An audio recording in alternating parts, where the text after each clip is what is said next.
Rosa de Padilla, will you please lead us in the pledge? I pledge allegiance to the flag of the United States of America and to the republic for which it stands, one nation, under God, indivisible, with liberty and justice for all. Thank you. This evening, council is appreciative to have Pastor Timothy Liggins, pastor at Bethel AME Church, to pray with us. Pastor, welcome, and Commissioner Liggins. Thank you very much. It's my honor to be here. Let us pray. Eternal God, our Heavenly Father, we come to you in prayer. First, thanking you for the heart that you have for the residents of this great city. And we thank you for these council members who also have a heart for the citizens and have dedicated themselves to public service and to the betterment of our neighborhood and communities. You have given them a heart along with wisdom and talent and have placed them in the position for such a time as this. Oh God, there are many challenges that stand before us, but every problem has a solution. And so, Lord, we look to you first, for you are able to divinely lead and guide with all wisdom and direction. Oh God, our faith tells us that nothing is too hard for you, and it tells us that you know the plans that you have for the residents of this city, plans for our good and not for evil. So, Lord, bless this meeting. Father, bless these, your servants. Grant them divine wisdom, guidance, and courage. Courage not to do the popular thing, but courage to do the right thing. May they remember what it is that you said in your word that you require, and that is to do justice and to love mercy. We thank you in advance for the great outcomes for the city by way of this council meeting. And Lord, for all of your blessings, we are careful to give your name all the praise and all the glory. In the matchless name of our Lord and Savior, we pray. May all who believe say amen. Amen. Thank you, Pastor. Clerk, please call the roll. Bangston, Barosa de Padilla, Brown, Dorans, Faber, Remy, President Hardin. Any person who takes any actions to obstruct or interfere with the conduct of tonight's meeting may be charged with disturbing a lawful meeting pursuant to Columbus City Code 2317.12. Any person who enters those areas of city council chambers reserved for city officials or invited guests may be charged with criminal trespass pursuant to Columbus City Code 2311.21. Thank you, Madam Clerk. Can I get a motion to dispense with the reading of the journal? Clerk, please call the roll. Bangston, Barosa de Padilla, Brown, Dorans, Faber, Remy, President Hardin. Thank you, Madam Clerk. Are there any additions or corrections to the journal? Seeing none, the journal is approved. This week's communications received by the City Clerk's office are listed on the agenda and will be published in the City Bulletin. Are there any other communications to come before Council? Not at this time. Thank you. I will now go around the dais with announcements and resolutions from council members, starting with Councilmember Bangston. Thank you, Council President. Just one announcement this evening. Next Tuesday, June 13th, Council will host a virtual community conversation about this year's capital budget. The meeting will be open to all residents and organizations and will start promptly at 4 p.m. Members of the public who are interested in attending or watching the meeting can access the WebEx link via Council's social media pages or can watch the meeting on the city's YouTube page and Council's Facebook page. Those interested in providing remarks on the capital budget can do so during the speaking portion of the agenda during that later half of the meeting. Anyone interested in providing written comments ahead of the meeting or have questions regarding the logistics of the meeting can email Julius McIntyre in my office at jmcintyre@columbus.gov. That's all I have. Thank you, Councilmember. Councilmember Rosa de Padilla. Thank you, Council President. I have two announcements this evening. First, June is a busy month. It is Immigrant Heritage Month, and to honor the rich heritage of our immigrants in our community, City Council will host a naturalization ceremony next Tuesday, June 13th, at the Columbus Museum of Art, welcoming 100 petitioners that will become citizens on that day. And while the ceremony is closed to the public, we will be celebrating with friends and family after the event at the museum. Secondly, in partnership with the Department of Neighborhoods, we'll be hosting our first joint area commission information session on June 15th, also at the Columbus Museum of Art at 4:30 p.m. This event is open to anyone interested in running for an area commissioner seat or learning more about the role of area commissions. This will be held right before the museum's Thursday evening BAM, Bar Art and Music series that includes live music, food, and free admission to the museum. So we invite folks to come out for the information session and stay for BAM, and they can tour the museum for free, and all are invited. And that's all for me this evening. Thank you. Thank you, Councilmember. Councilmember Brown.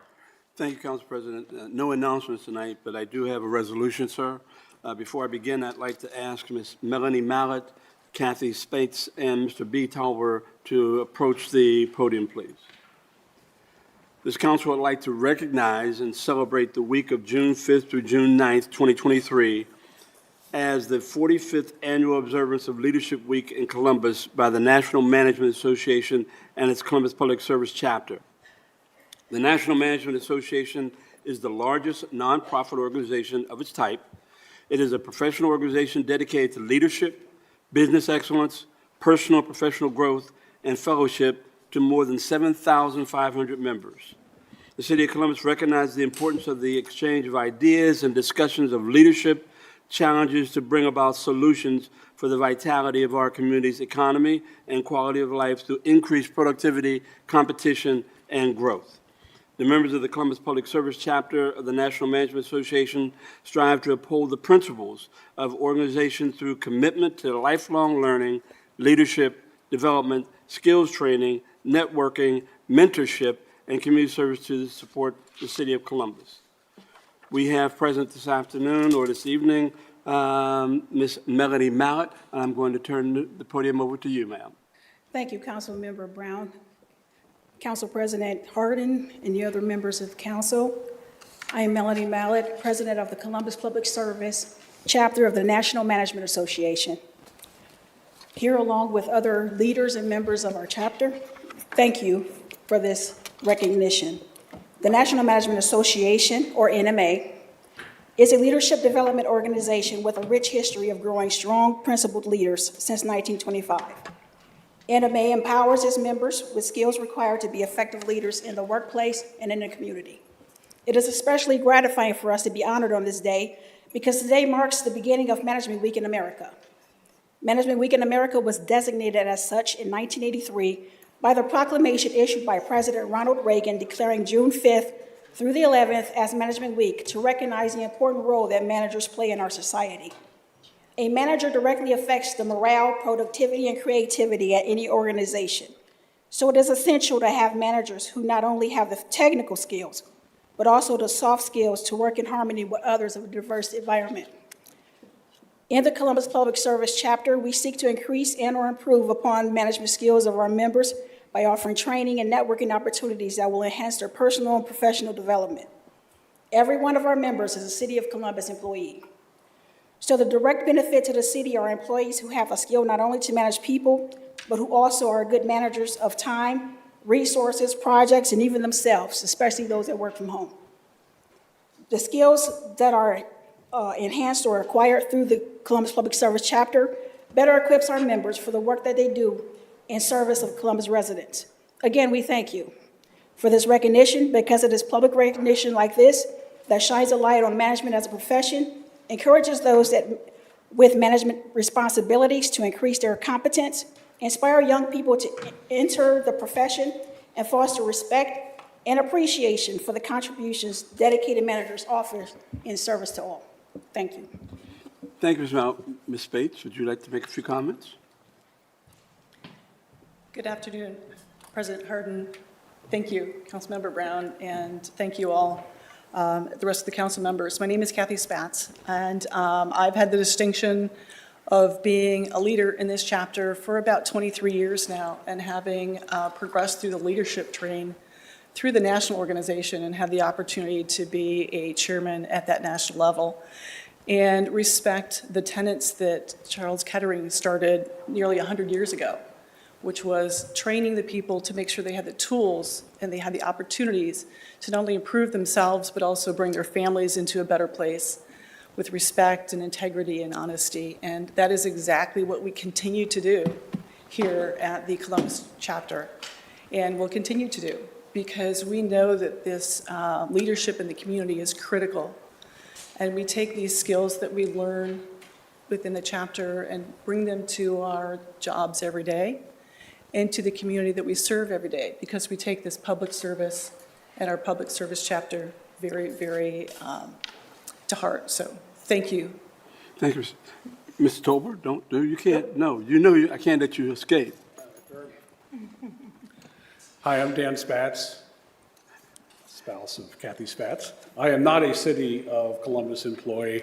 I was newly installed as the president of what's called the Individual Members Leadership Association, which is a community chapter where we have taken over 70 members who are individual members and created our own community chapter. We are in 32 states.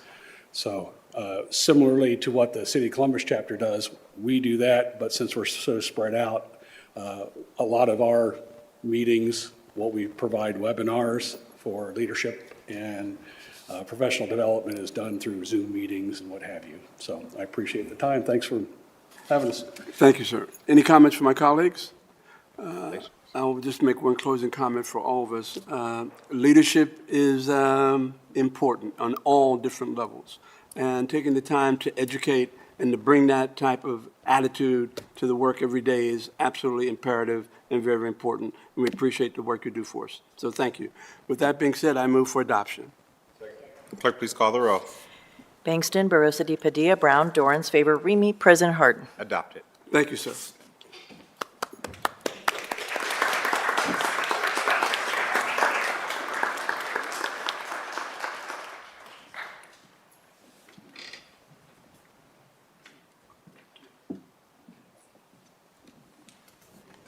That's all I have, sir. All right. Thank you, Councilmember. Councilmember Dorrance. President Pro Tem Dorrance, I apologize. Councilmember Favor. Thank you, Council President Hardin. In 2019, I created the Columbus Youth Council, a program for Columbus City High School juniors and seniors to learn about the functions of local government while gaining invaluable leadership and teamwork skills. Selected students participate in several sessions dealing with topics such as the structure of city government, city housing and development, public safety, and much more. Sessions begin at 8 a.m. and end at 2 p.m. Meals and program supplies are provided. I'm excited to announce that applications to be a part of the 2023-2024 cohort are now live and can be found at www.columbus.gov/CYC. All application materials will be tentatively due June 30th. I encourage you to share this program with any rising junior or senior at a Columbus City High School. At a Columbus City High School. Next, we have Resolution 0114X-2023, and at this time, I'd like to invite up the Moms Demand Action representatives that are here today.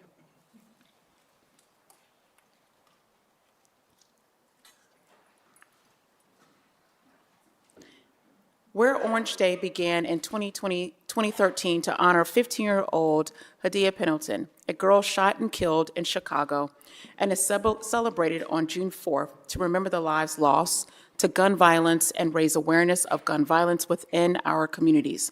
In 2021, gun violence killed an estimated 48,830 individuals, and in 2022, gun violence was the #1 cause of child mortality, having been responsible for roughly 19% of our youth's deaths. Gun-related violence has dramatically increased since the start of COVID-19 in many major U.S. cities, a fact we have felt here in Columbus.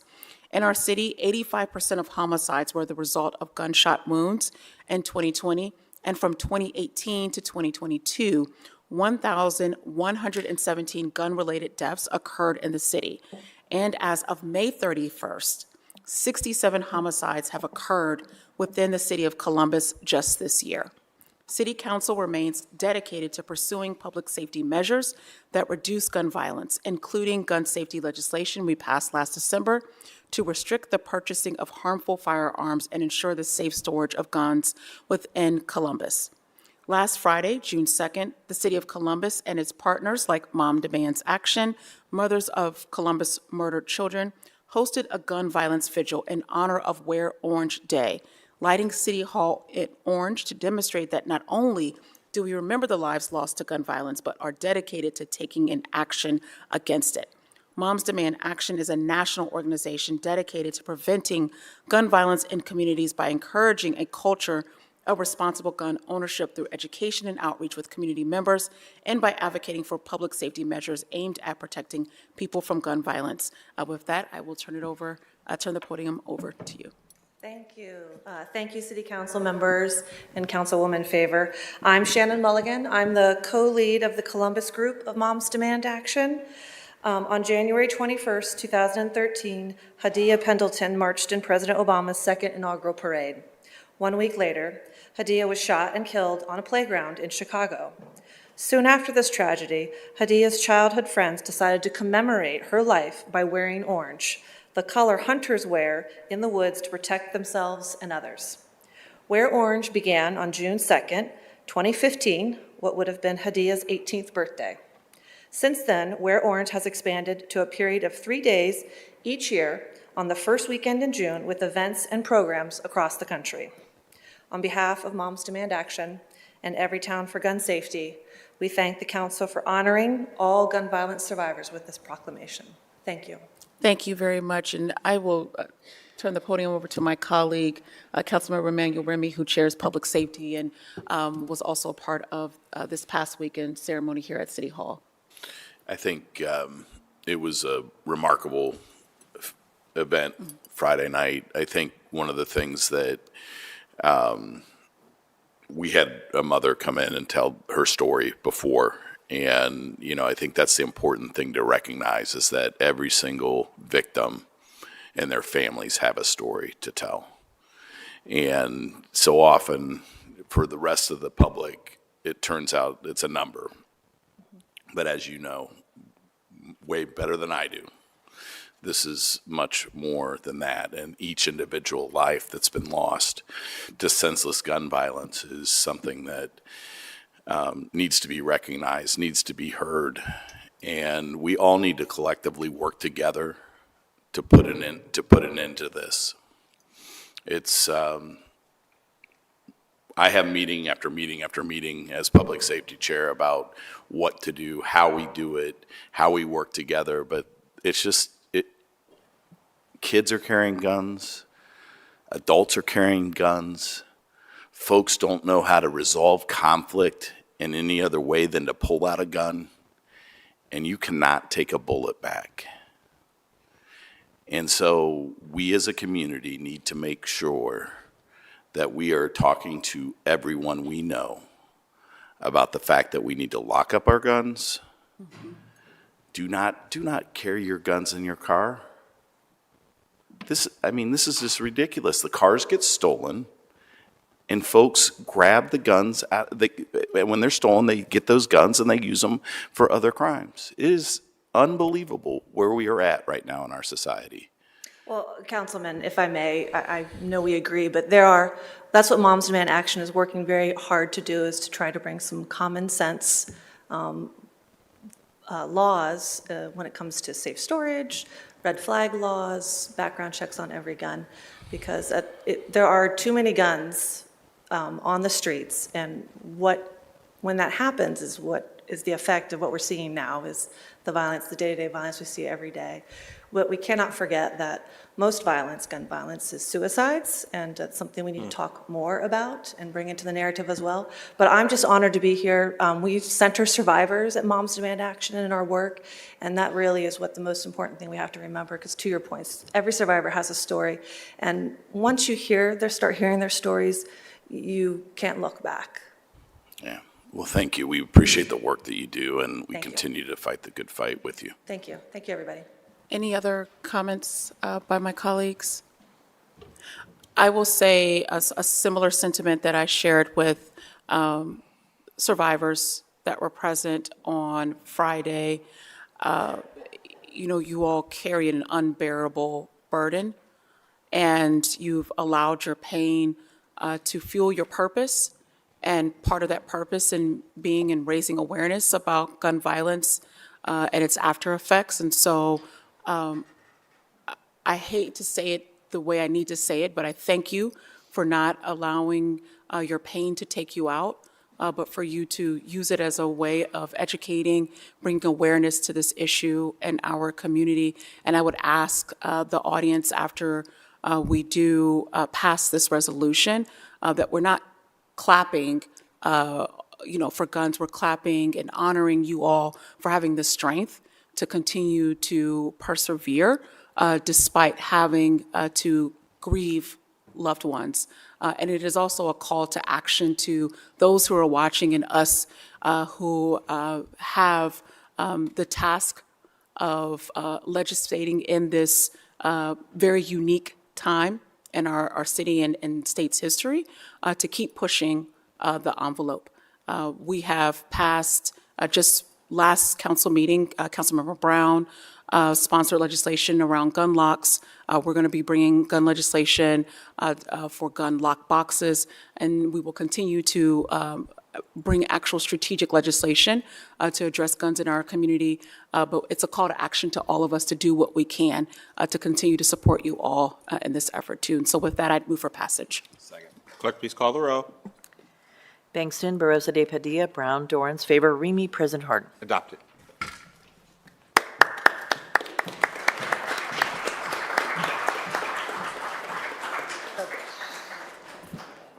Thank you.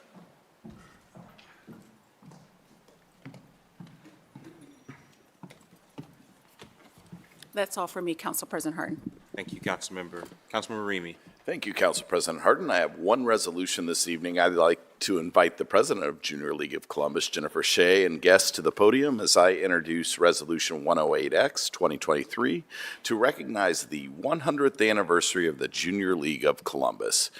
Founded in 1901, in New York, the Junior League has evolved into one of the largest and most effective volunteer women's organizations in the world, with more than 125,000 women in more than 295 leagues in 4 countries. The Junior League of Columbus was founded on February 1st, 1923, with 11 women who had been given the right to vote 3 years earlier. Their goal was to grow their talents and leadership skills and to give back to their community, addressing some of its toughest problems. Today, the Junior League of Columbus has more than 400 members dedicated to community service and training volunteers to make a difference in the lives of others. They also focus on helping to guide, advocate, and provide for Ohio youth who are aging out of foster care and so much more. Congratulations on the 100th anniversary of the Junior League of Columbus, and thank you to all former and current members for your outstanding contributions and services to the residents of Columbus. I want to thank you all for coming down this evening. It's exciting to have the opportunity to recognize the service. I know just through friends and family that have been involved in Junior League over the years that, the type of work that you do and the real, really getting engaged with, especially some of our youth. And it's exciting to see. So, and Jen is one of our civil service employees. So we want to thank you for your service over there as well. So go ahead and the floor is yours. Thank you, Councilmember Remy, Council President Hardin, and members of council. My name is Jennifer Shea, and I'm the current president of the Junior League of Columbus. And on behalf of our organization, I would like to extend our gratitude for your recognition of our centennial anniversary. For 100 years, the Junior League of Columbus has been an organization of women whose mission is to advance women's leadership for meaningful community impact through volunteer action, collaboration, and training. And as was mentioned, we are part of the Association of Junior Leagues International, which is comprised of over 295 junior leagues spanning across 4 countries. Founded in 1923 by the original 11 founding members, the Junior League of Columbus has grown to over 400 members today. And although our programs or the way our league provides support to the community may look different than it did 100 years ago, the focus on community service and training women to be leaders who make positive impacts in our community has not changed. Throughout the century, the Junior League has founded and supported hundreds of programs and projects, from our very first project in 1926, where we hired an occupational therapist to equip our members to teach patients at Children's Hospital and Grant Hospital basket weaving, rug hooking, and leather tooling skills, to our now current 2 major projects, Bridging the Gap and the Kelton House Museum and Garden. Our Bridging the Gap project, GAP stands for Guide, Advocate, and Provide, supports youth aging out of the foster care system. Project Guide delivers life skills, education, and enrichment workshops in partnership with Franklin County Children's Services. Project Advocate focuses on educating our members in the community about transitional age foster youth, as well as partnering with other organizations to back related legislative initiatives. And project provides youth aging out of foster care with basic necessities as they transition to independent living. And I'm really proud to state that this year we were able to provide 60 suitcases filled with these basic necessities. And so that is a suitcase for each child that's either graduating high school or aging out of the foster care system with Franklin County Children's Services. Our second major project began in 1976, where the Junior League took on the task of restoring and renovating the 1852 manor house of the Kelton family, where 3 generations of the Keltons lived on Town Street. The Kelton House Museum and Garden is still run today by the Junior League of Columbus and offers a unique experience of focusing on local history and decorative arts. However, the Kelton House is also a known Underground Railroad site in downtown Columbus. And we're actually celebrating our 20th anniversary of the Underground Railroad Learning Station this year as well. And this is an educational program that immerses guests in a secret hiding place in the museum's lower level, replicating the kind of spaces where freedom seekers hid on their way north towards emancipation in Canada. So as I said, the Learning Station opened in May of 2002, and it now serves between 3,000 and 4,000 Columbus area students annually, up to 180 per school day. And as a total result, we have educated almost 100,000 students, teachers, and chaperones overall. Our members, and I have brought some with me today, we wouldn't be able to fit all 400, but these women behind me are representatives of our board of directors, our management council, as well as working firsthand with the projects within our community. And we're all really proud of the century of work and service we've provided, and we sincerely thank you for your time and recognition of our organization's dedication and passion for making an impact on this community. Thank you very much. Thank you very much. I do want to allow the opportunity for the rest of them. They can introduce themselves if they'd like. You want to introduce yourself and just say your position? Oh, absolutely. I am Nicole Bergman. I am the Executive Vice President this year during our centennial year. Thank you. Hello, and thank you so much for the opportunity to be here. My name is Rochelle Toth, and I am the President-elect for the Junior League. My name is Nikki Stanley. I'm Vice President of Marketing and Operations. My name is Lindsay Shaw. I am the project coordinator for Project Provide, providing the suitcases for our youth. Awesome. Thank you so much. Are there any questions or comments from my colleagues this evening? Seeing none, congratulations. We appreciate your continued support in the city of Columbus and look forward to the next 100 years. So I move for adoption. Clerk, please call the roll. Bangston, Barosa de Padilla, Brown, Dorans, favor, Remy, President Hardin. Adopted.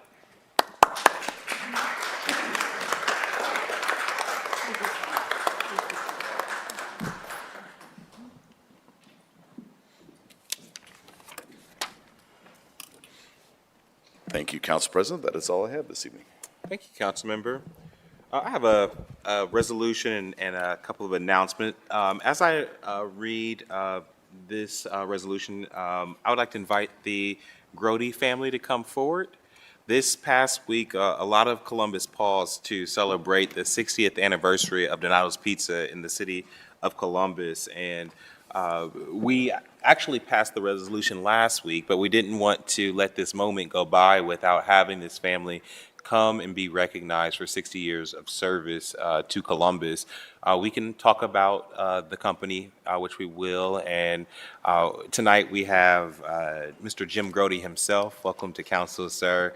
My dear friend, Miss Jane Grody Abel, my friend Tony and Bree Williams, the family leadership of this company. And like I said the other day, this company means so much to our community because of obviously all the folks that you employ here and around the country, but maybe even more so because of the service advocacy that you've given to our community over these past years.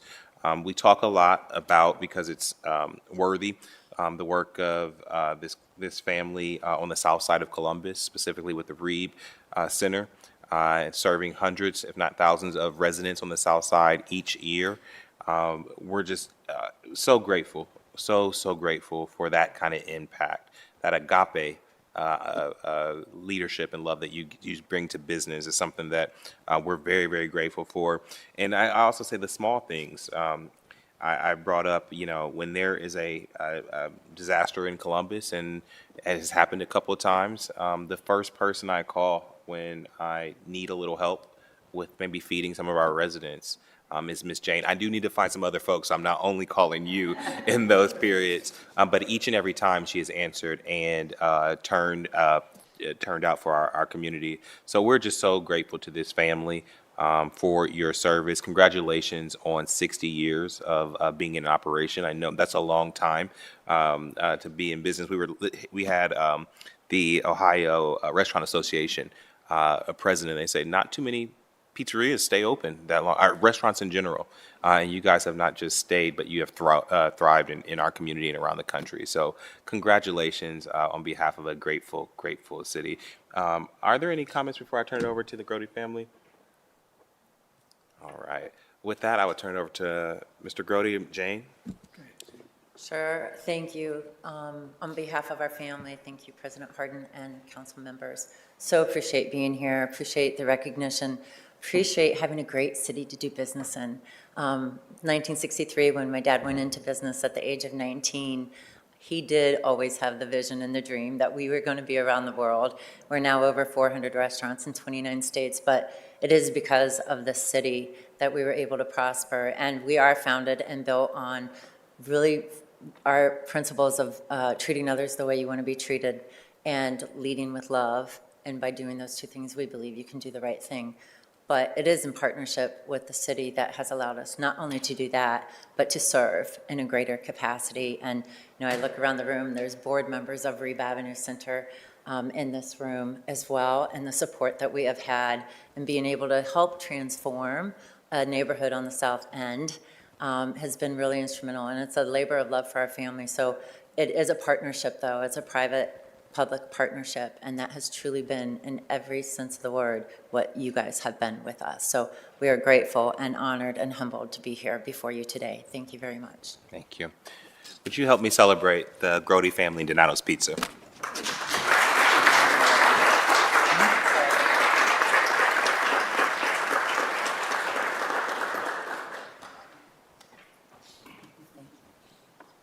And you can always call me, all of you.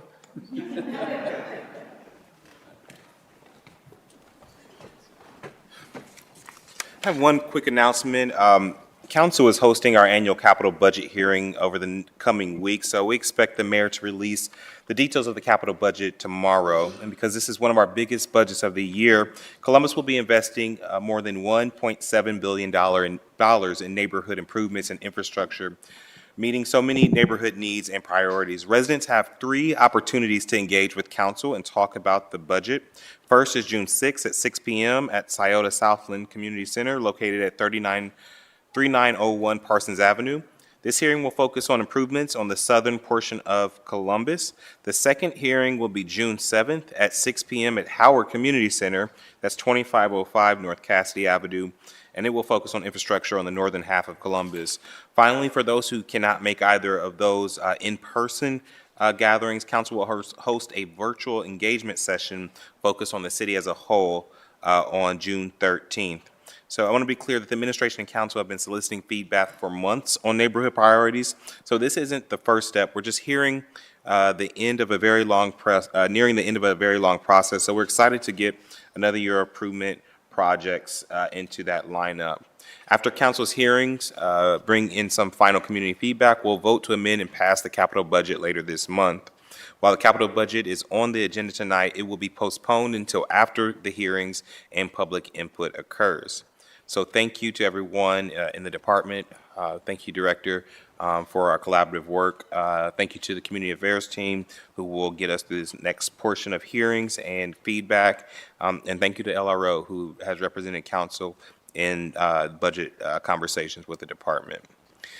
Second announcement, I want to invite everyone, happy Pride Month, Columbus. That's worth it, yeah.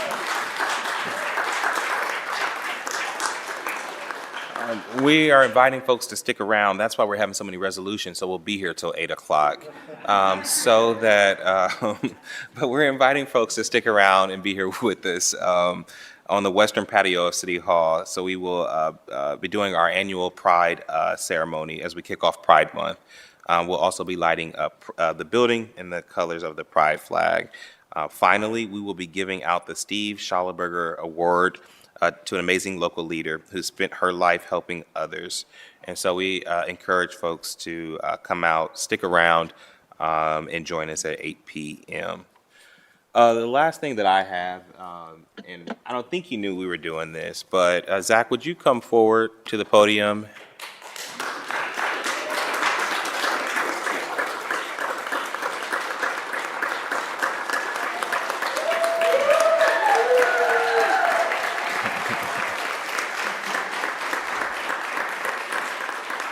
I see several folks who love Zach in the audience, but would Zach's family come forward as well? Stand with Zach. You know, he loves the attention like this, so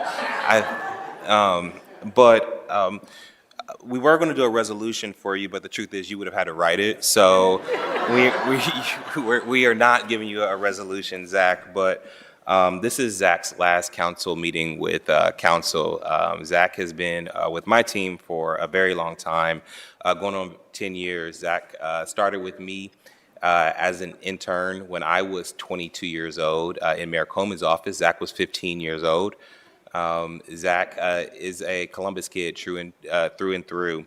But Zach has been an invaluable part of not just my team, not just my office, but really the entire city.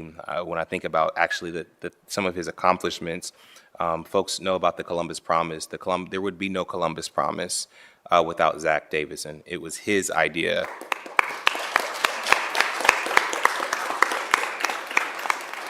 Zach has led and is leading our work on Link Us that will bring mobility options to the city of Columbus and to all of our residents. And we didn't get that done yet, but we are working on it and we are heading there and we will get that done.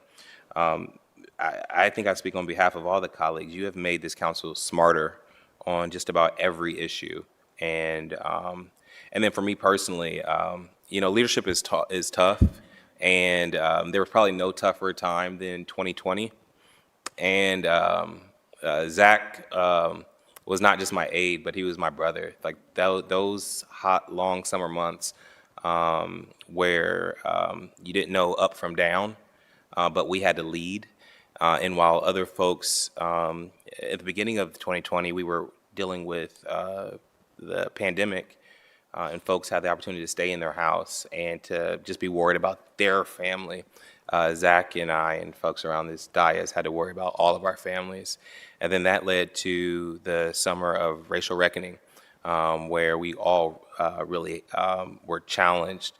I would not have gotten through that summer without Zach being right by my side, and I am so grateful for him.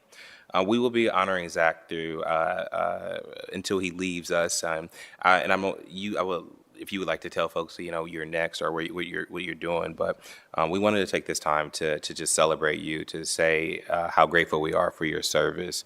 We are very proud of you. Like I said, he is a Columbus kid through and through, a Columbus City Schools graduate from Metro High School, someone who punches well above and serves this community so well. So Zach, thank you so much for everything that you have done for us. We are so proud of you and look forward to all the things that you will continue to accomplish. Before you speak, does anybody on the council like to say anything? Just go around. All right, Councilman Banks.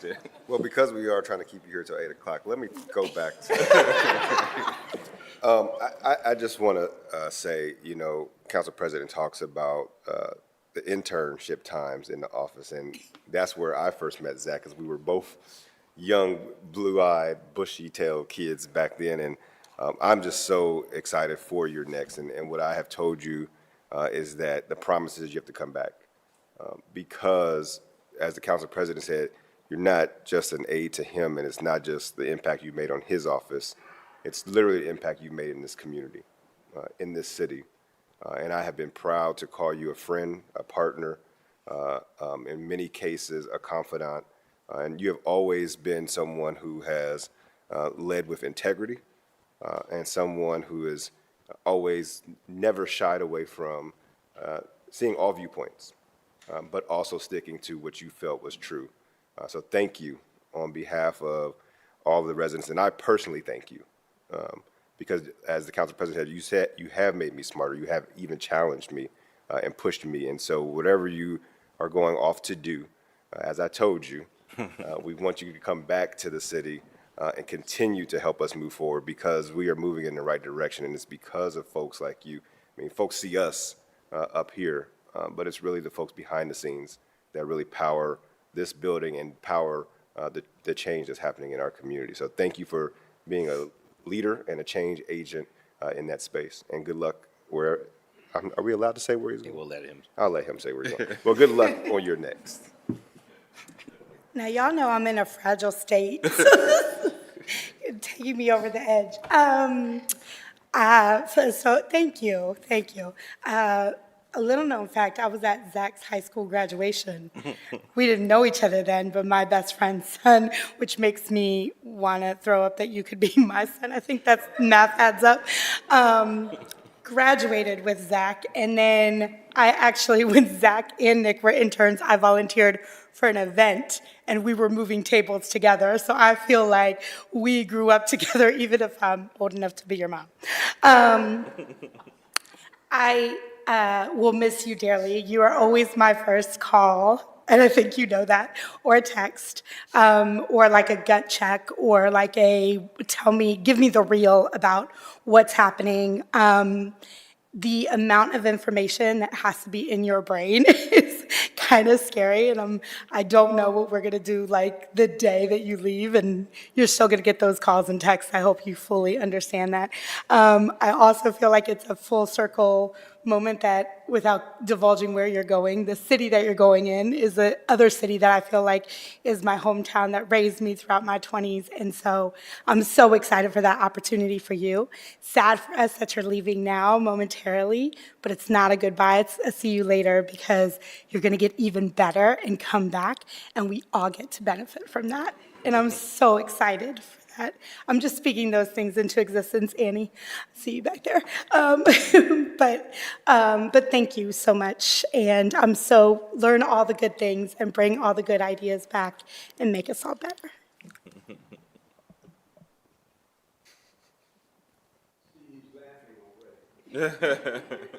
Zach, again, undeniably, I'll miss the ponytail, since I don't have one. And he knows that the conversation goes in a variety of different ways, but public service is really special. And what you've given to the city of Columbus is to be appreciated, which is why we're doing what we're doing right now. Continue success in all the other endeavors you're dealing with. And don't cut your hair. Yes, please don't cut that beautiful, beautiful hair.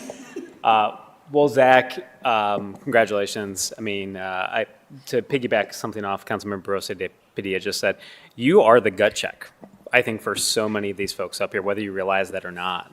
And I think that makes everyone here better, which translates to making this city better. There's been so many times that you and I have gotten in the weeds, not even the weeds, literally down into the soil on stuff.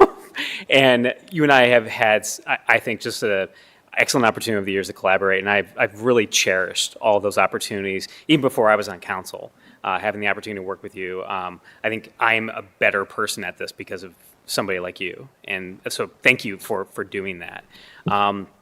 Also, I think you and I share a very similar, dry, sarcastic sense of humor that no one else tends to get. So thank you for actually being the one person that typically laughs in the back of the room with me at things. I have no idea who that's going to be now, so you're really leaving me in a lurch here. But good luck, and again, I know we keep bullying you into this, but you will be back, whether you like this or not.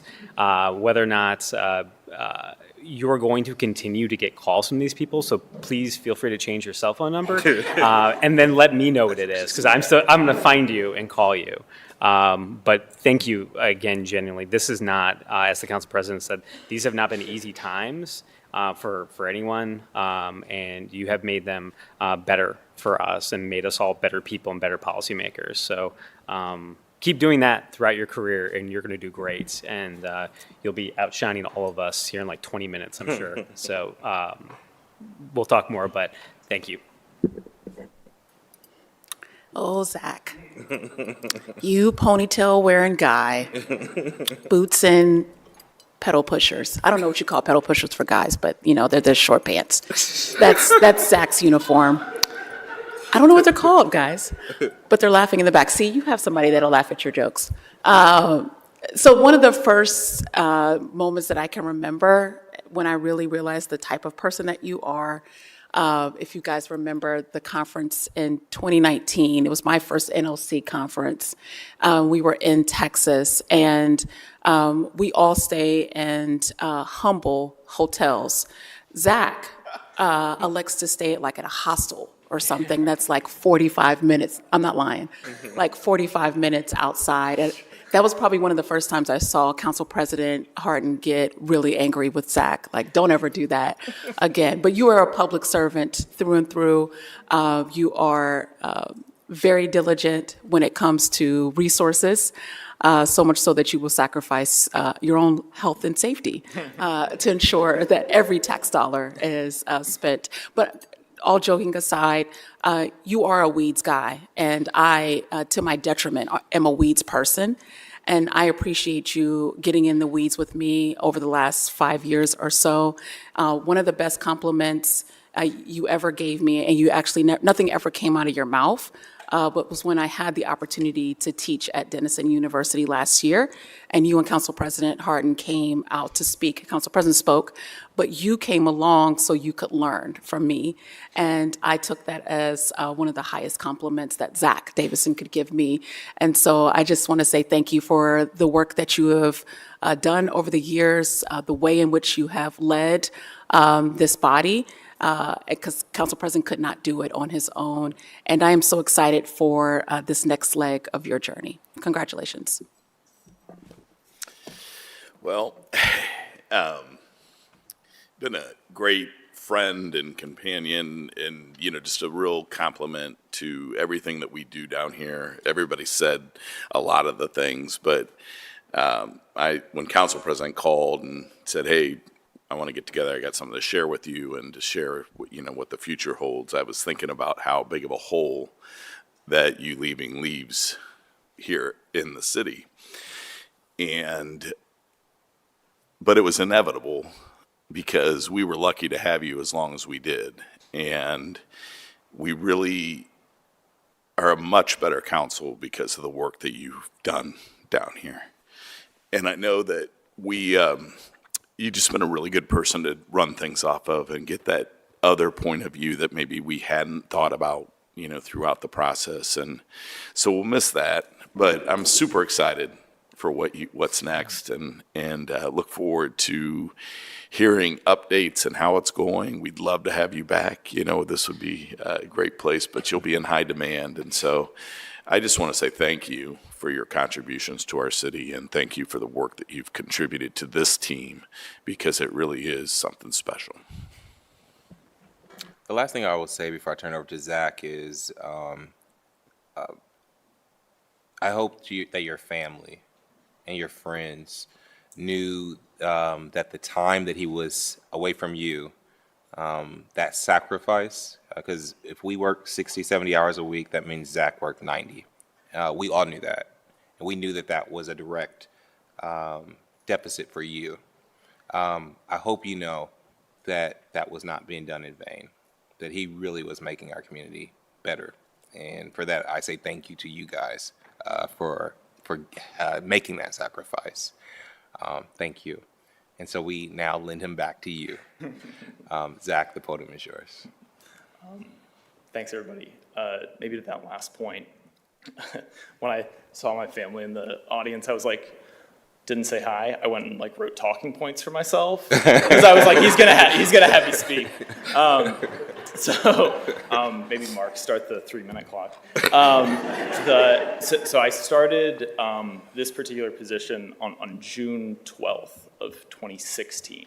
So almost exactly 7 years ago. And during that time, I've had the opportunity to work on some really impactful projects, things like Link Us, things like the Promise Program, things that really kind of make everybody happy.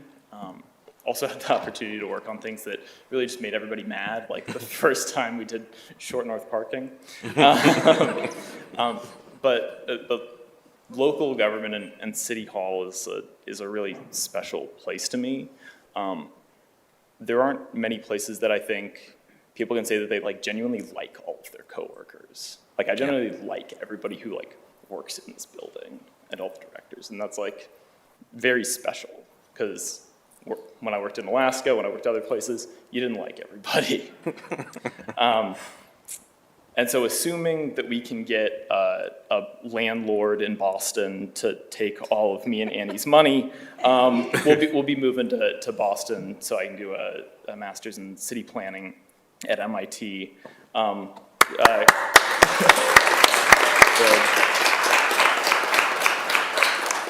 credit my friend Laura in the back with the joke that is called the Muppet Institute of Technology. So going to MIT, the Muppet Institute of Technology. So as I'm kind of getting ready to pack up my desk, I just want to say thank you to the directors, thanks to all my colleagues, my fellow aides. Thanks to Mr. Wilkins for being here, being a rock. Thanks to Ms. Linda, Stanley, Mike, Council President, for making this building really welcoming place. So thanks, everybody. Congratulations. Thanks.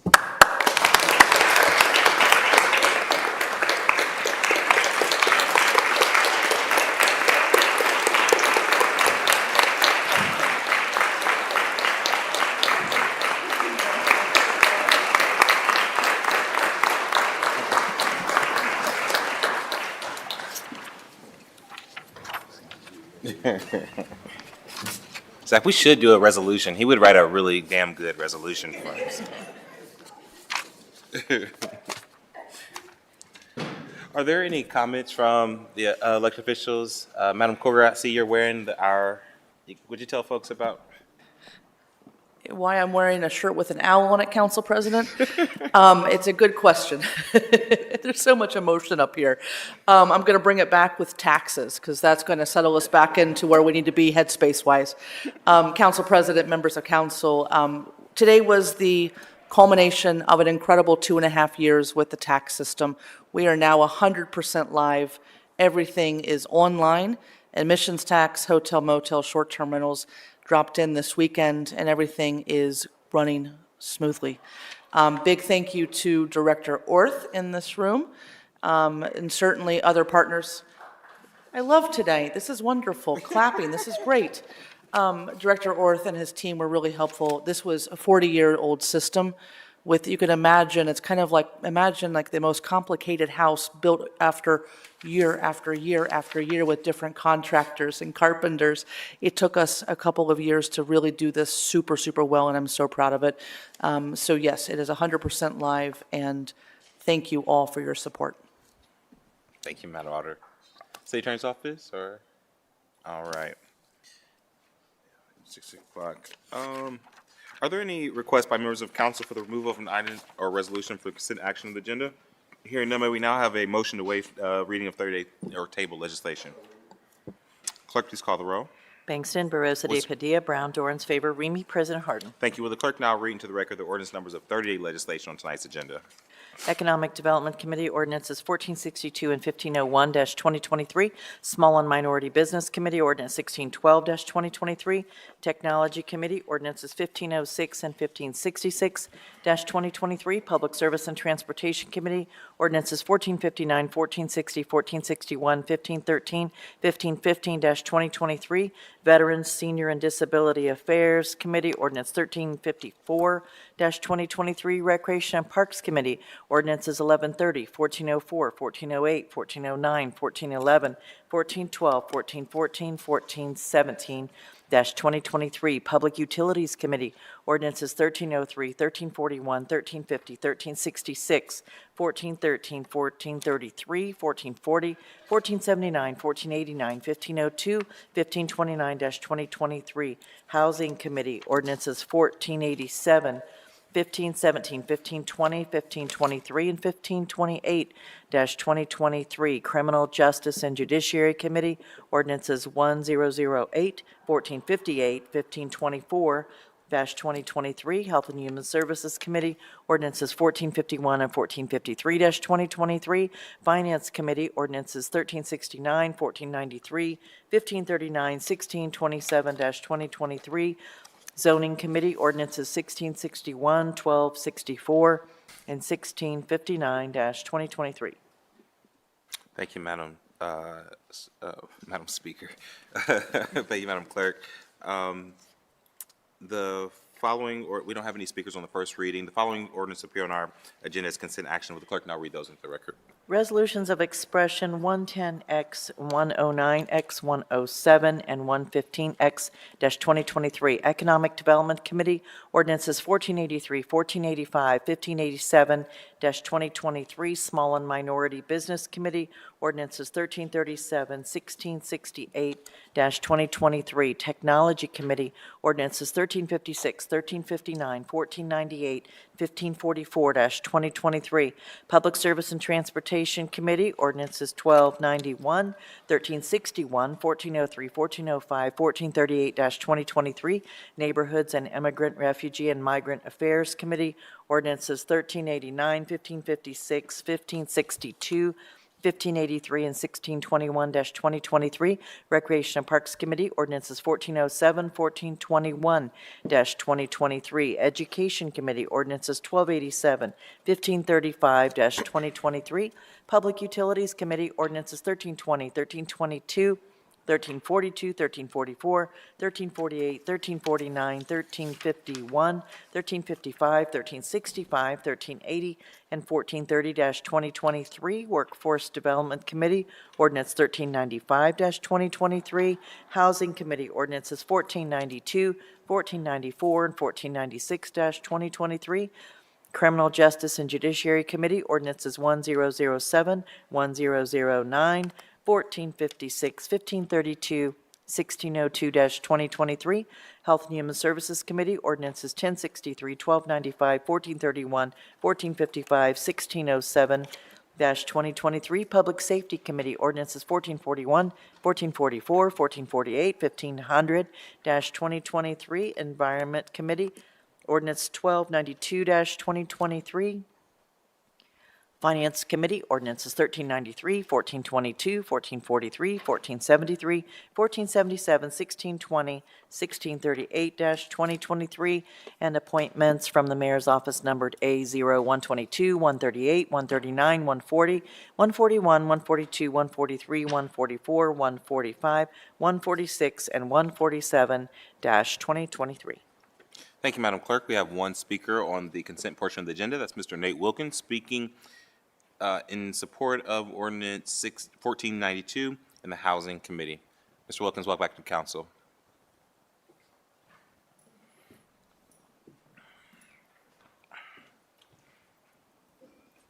Arlington Avenue, Mr. Lothian, Georgia Wilkins.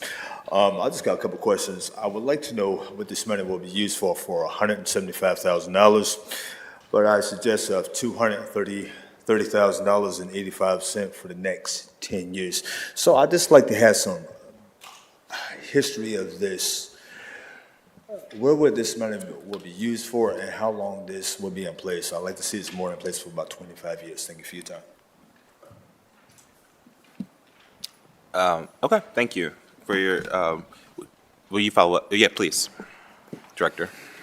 Yes, thank you, President Hardin. This is for our roof repair program, so it is one of a suite of programs that we have in our homeowner services program. So periodically, we're adding more money to the contractors that we have. We do have a full bid process in which we involve a number of contractors. We notified 205 registered vendors, received 7 bids. So we have a number of pieces of legislation that are adding funding for our various homeowner service programs. This one's roof replacement, so it is to replace elements of the roof and other critical needs in order to make your home watertight. Thank you so much. Are there any questions or concerns with the consent portion of the agenda? Hearing none, may I have a motion of approval of these items and these consent by voice? Clerk, please call the roll by voice. Mr. Bangston? Yes, with the exception of ordinances 1562, 1351, 1422-2023, from which I'm abstaining. Ms. Barosa de Padilla? Yes, with the exception of ordinance 1668, 2023, of which I'm abstaining. Mr. Brown? Yes. Mr. Dorans? Yes. Ms. Faber? Yes, with the exception of ordinance 1556, 1583, 1287, 1063-2023, from which I'm abstaining. Mr. Remy? Yes. President Hardin? Yes. Ordinance passed with the noted exceptions. We'll now proceed with the second reading of 30-day postponed and emergency legislation. The first committee to come before council is the Technology Committee chaired by Councilmember Banks. And Councilmember, the floor is yours. Thank you, Council President. Tonight we just have one ordinance for second reading in the Technology Committee, Ordinance 1545-2023, to authorize the Director of the Department of Technology to enter into a not-profit service agreement with the Columbus College of Art and Design to provide summer programming services, to authorize the expenditure of $51,700 from the Information Services Operating Fund, and to declare an emergency. The award of these funds to CCAD will assist with their College Preview Program, a 3-week intensive program for high school students that helps prepare them for college. College Preview is aimed at high school students in grades 10 through 12 that are interested in or have selected their majors in advertising and graphic design, animation, comics and narrative practice, fashion design, fine arts, illustration, industrial design, interior architecture, and design and photography, film, and video. Emergency action is requested to ensure that the funds are in place by the summer break, which is already here. If there are no questions or comments from my colleagues, and seeing none, I move for passage. Clerk, please call the roll. Mr. Bankston? Yes. Ms. Barosa de Padilla?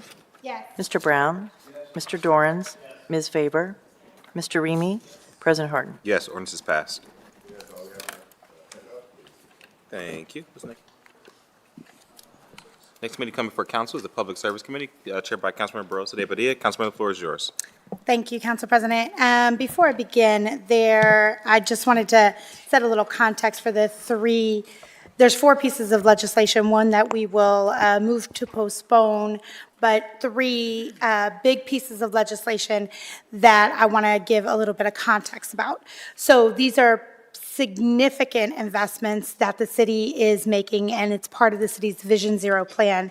Vision Zero aims to eliminate traffic-related fatalities and severe injuries. By implementing targeted strategies and infrastructure improvements, the city can create safer streets for all road users, including pedestrians, cyclists, and motorists, our most vulnerable users.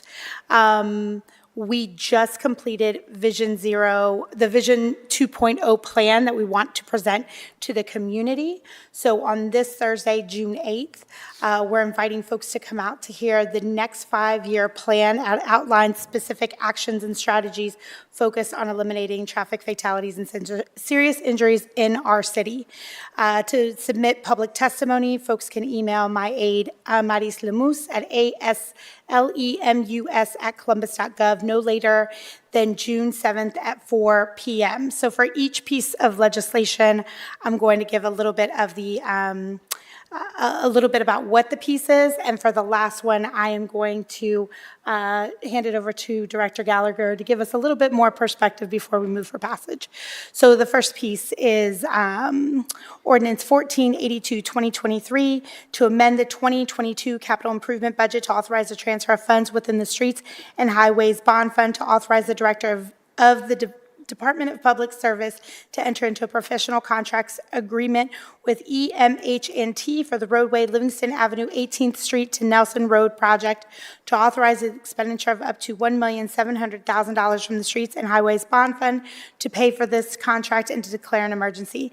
The Livingston Avenue project has received substantial support from a federal grant named Safe Streets for All, amounting to $12 million. Columbus stood out among all Ohio cities securing the implementation grant due to our comprehensive Vision Zero action plan. Our cities also follow suit, developing their own Vision Zero action plans to pursue similar impactful projects. The project will provide design improvements to Livingston Avenue corridor from 18th to Nelson Road. A safety study was initiated by the city that included public engagement with the steering committee made up of community members. The resulting recommendation is to perform a lane reallocation to reduce the travel lanes and provide improvements that will increase safety for all users. Livingston Avenue is high on the high injury network, and so these improvements are a direct result of that. Director, is there anything you'd like to add to the Livingston Avenue project? Great. Do my colleagues have any questions? If not, I move for passage. Bangston, Barosa de Padilla, Brown, Dorans, favor, Remy, President Hardin. Passed. Thank you. Ordinance 1495, 2023, to amend the 2022 capital improvement budget to authorize the transfer of funds within the Streets and Highways Bond Fund to appropriate funds within the Federal Transportation Grants Fund to authorize the Director of Public Service to enter into contract with the Complete General Construction Company for the intersection Cleveland Avenue, 5th Avenue to Leonard Road project to authorize the expenditure of up to $1,351,179 from the Streets and Highways Bond Fund and the Federal Transportation Grants Fund for the project to repay any unused grant funds at the end of the grant period and to declare an emergency. This project holds immense significance as it aims to enhance pedestrian infrastructure along this vital corridor. Its execution receives substantial backing from the Vision Zero inspired Walk Safe on Cleveland campaign, which endeavors to instigate a cultural shift along the corridor and equip pedestrians with effective tools to navigate safely. Education combined with infrastructure improvements play a pivotal role in any Vision Zero plan, and we're proud to have secured financial support from ODOT for these efforts. So this project consists of pedestrian improvements at 7 intersections along Cleveland Avenue, at Camden, East 19th, Kenmore, Republic, Lakeview, Agler, and Leonard. Improvements consist of the installation of enhanced crosswalk markings, the installation of rectangular rapid flashing beacons or pedestrian hybrid beacons at each intersection, and the replacement of non-ADA compliant curb ramps. So this is a huge corridor that is also seeing many accidents. So these improvements will vastly change how folks move in that area. Director, is there anything you would like to add? Thank you. The only other thing I would add is that another piece to this project that's a separate piece is a communication education project that we will have going on that we've started. There are some billboards up in that area, but we will hit heavy in that area during and after construction to really educate the public about how to use the rectangular rapid flashing beacons, where to cross safely, et cetera, so people really understand how to use the project that this piece of legislation is building. Thank you, Director. Do my colleagues have any additional questions? Seeing none, I move for passage. Second. Clerk, please call the roll. Bangston, Barosa de Padilla, Brown, Dorans, favor, Remy, President Hardin. Passed. Thank you. Our last and most significant piece that we'll be talking about this evening is Ordinance 1531, 2023, to authorize the Director of the Department of Public Service to extend up to $25 million from the Streets and Highways Bond Fund for the roadway improvements I-70, 71 South and East Freeway project, and to declare an emergency. This project is part of the Downtown Ramp Up Series, which is a series of projects in partnership with ODOT to reconstruct Interstate 7071 in downtown Columbus and alleviate the biggest safety and congestion problems along the corridor. This project will also work to reconnect neighborhoods by replacing bridges with wider pedestrian-friendly structures, with parking and landscape design, helping to reintegrate the neighborhoods. The project entails the creation of bridge caps similar to the ones in the short north, which will provide opportunities to develop parklets and innovative concepts fostering community growth and revitalization. And I believe that we have some visual aids that we can show what some of these caps will look like along High Street. Folks can see 3rd Street and 4th Street. So with that, I'd like to give it over to the Director to provide a little bit more context because of the significance of this amount of dollars that we're putting towards the project. Yep. Thank you. So President Hardin, Chair Rosa de Padilla, other members of council, just to give a little tiny bit of background, I worked at ODOT on this project before I had my children, and my oldest is 20 years old next week. So that tells you how long this project's been in the planning stages. But for this $25 million, it's going to be going towards 3 phases of the 7071 project. So phase 1 and 2 are done and built. Phases 3, 4, and 6, parts of them are currently under construction, because if you're a commuter through that area, you will see that. But what we're going to be doing with this $25 million is building the bridges that were just shown here that will cross 3rd, 4th, and High Street. We will also be building the roadway underneath, finishing the roadway underneath in the westbound and eastbound direction, and then also be doing some work in the northbound direction. And we will also be working on some additional crossings when you're going north on 71. So a lot of work will continue to be happening in this area over the years to come, I hate to say, but you will really start to see that we're connecting the communities back together with the downtown area. And that's really what these bridges that will no longer really just look like bridges are all about. Just to put it in perspective, the combined funding for all of these phases together is $1.4 billion, and the city's investment in all of these phases is $98 million. So thanks to council, we have really done, I think, a great job at making it not just look like a freeway cutting through our city. But we've really tried to enhance the pedestrian facilities, the bicycle facilities, the landscaping, to make it look like we are putting our communities back together again. So appreciate everything you've done, and happy to answer any questions. I'm going to make sure to repost those pictures, so anytime folks are frustrated as they're going along the corridor, they can see the vision of where we're going. It's a little rough right now. And I also want to just, what I appreciate most about those visuals is that it is the connection point of neighborhoods and that people can use them.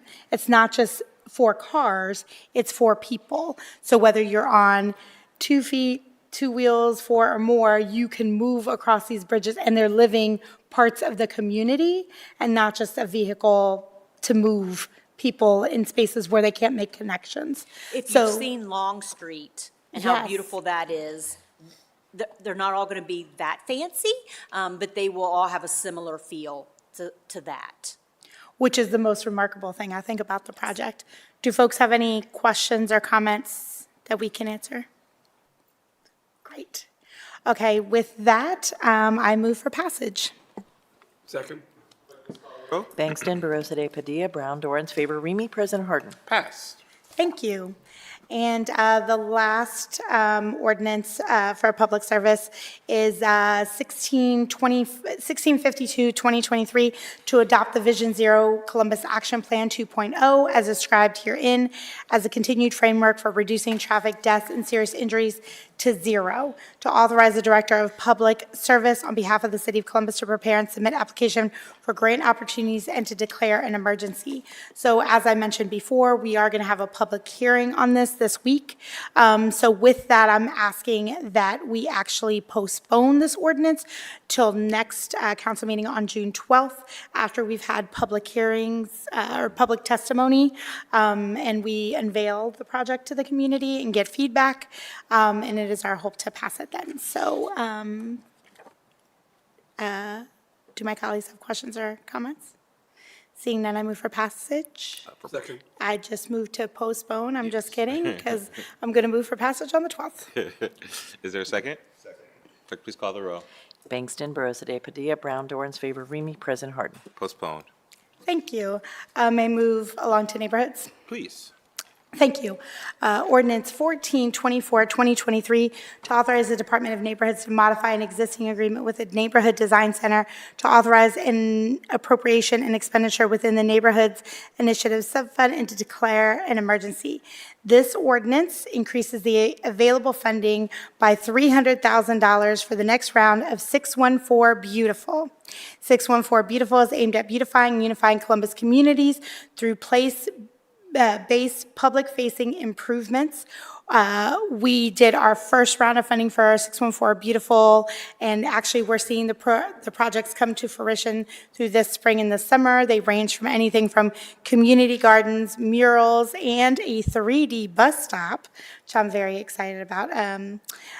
You can learn more about the program at 614beautiful.org, and we will be opening up another round of funding as soon as we pass this ordinance. So do my colleagues have any questions or comments? Seeing none, I move for passage. Clerk, please call the roll. Mr. Bangston? Yes. Ms. Barosa de Padilla? Yes. Mr. Brown? Yes. Mr. Dorans? Yes. Ms. Faber? Mr. Remy? Yes. President Hardin? Yes, ordinance is passed. Thank you. And the last ordinance in neighborhoods, 1425, 2023, to authorize the city clerk to enter into a contract with House of Media to plan the 2023 Hispanic Latino Heritage Month events, to authorize an appropriation and expenditure within the Neighborhoods Initiative Subfund and to declare an emergency. So last year, we put on a series of events to celebrate Latina Heritage Month that included a parade, save the date, for September 16th of this year for the kickoff parade, also a policy day and a art show, all centered and celebrating and elevating the Latino community. So this will go towards a company that will help us to create all of those events and lead the community, help to guide the community focused efforts around this month. Do my colleagues have any questions or concerns? Seeing none, I move for passage. Clerk, please call the roll. Bangston, Barosa de Padilla, Brown, Dorans, Faber, Remy, President Hardin? Passed. Thank you, and that's all for me this evening. Thank you. Councilmember, next committee coming before council is Recreation and Parks, chaired by Councilmember Brown. Councilmember, the floor is yours. Thank you, Council President. This evening, I have 5 ordinances in the Recreation and Parks.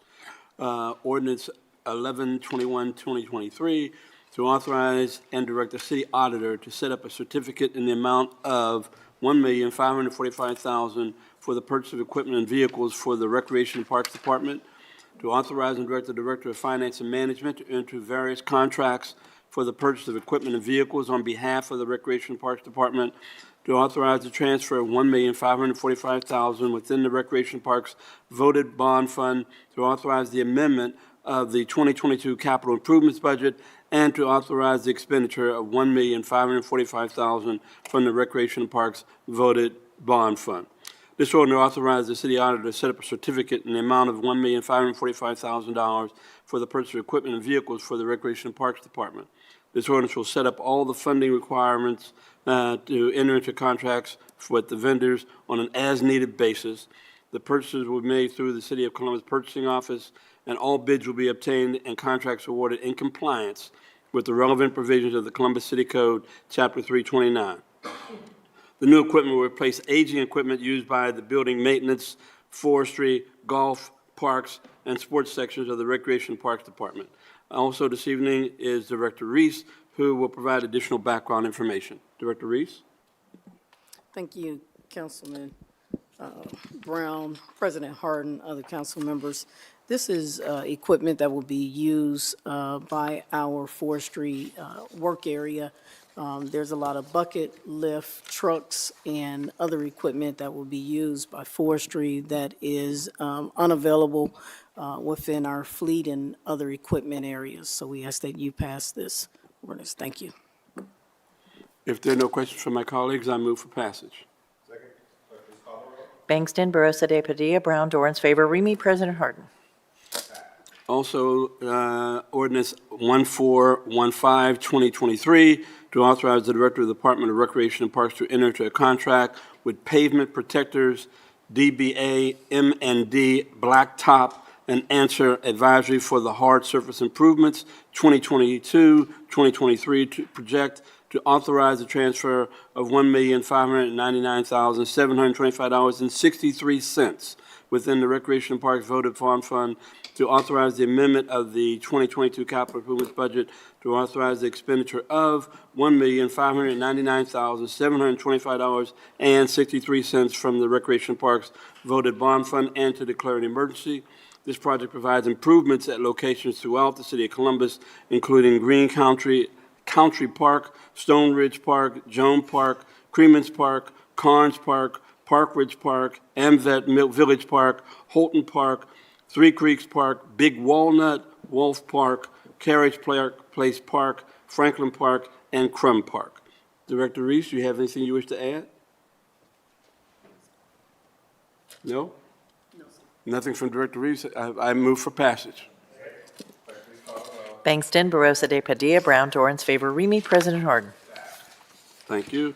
Also, I have ordinances 1416, 2023, to authorize the Director of Recreation Parks to enter a grant agreement with the Ohio Department of Transportation for the Franklinton Loop Souder Avenue Trail Connector Project and accept a grant in the amount of $4,294,938 to authorize the Director of Recreation Parks to enter a contract with Complete General Construction for the Franklinton Loop Souder Avenue Trail Connector Project to authorize the appropriation of $4,294,938 in the Recreation Parks Grant Fund, to authorize the amendment of the 2022 capital improvements budget, to authorize the transfer of $3,470,053.85 within the Recreation Parks Voted Farm Fund, and to declare an emergency. Again, Director Reese.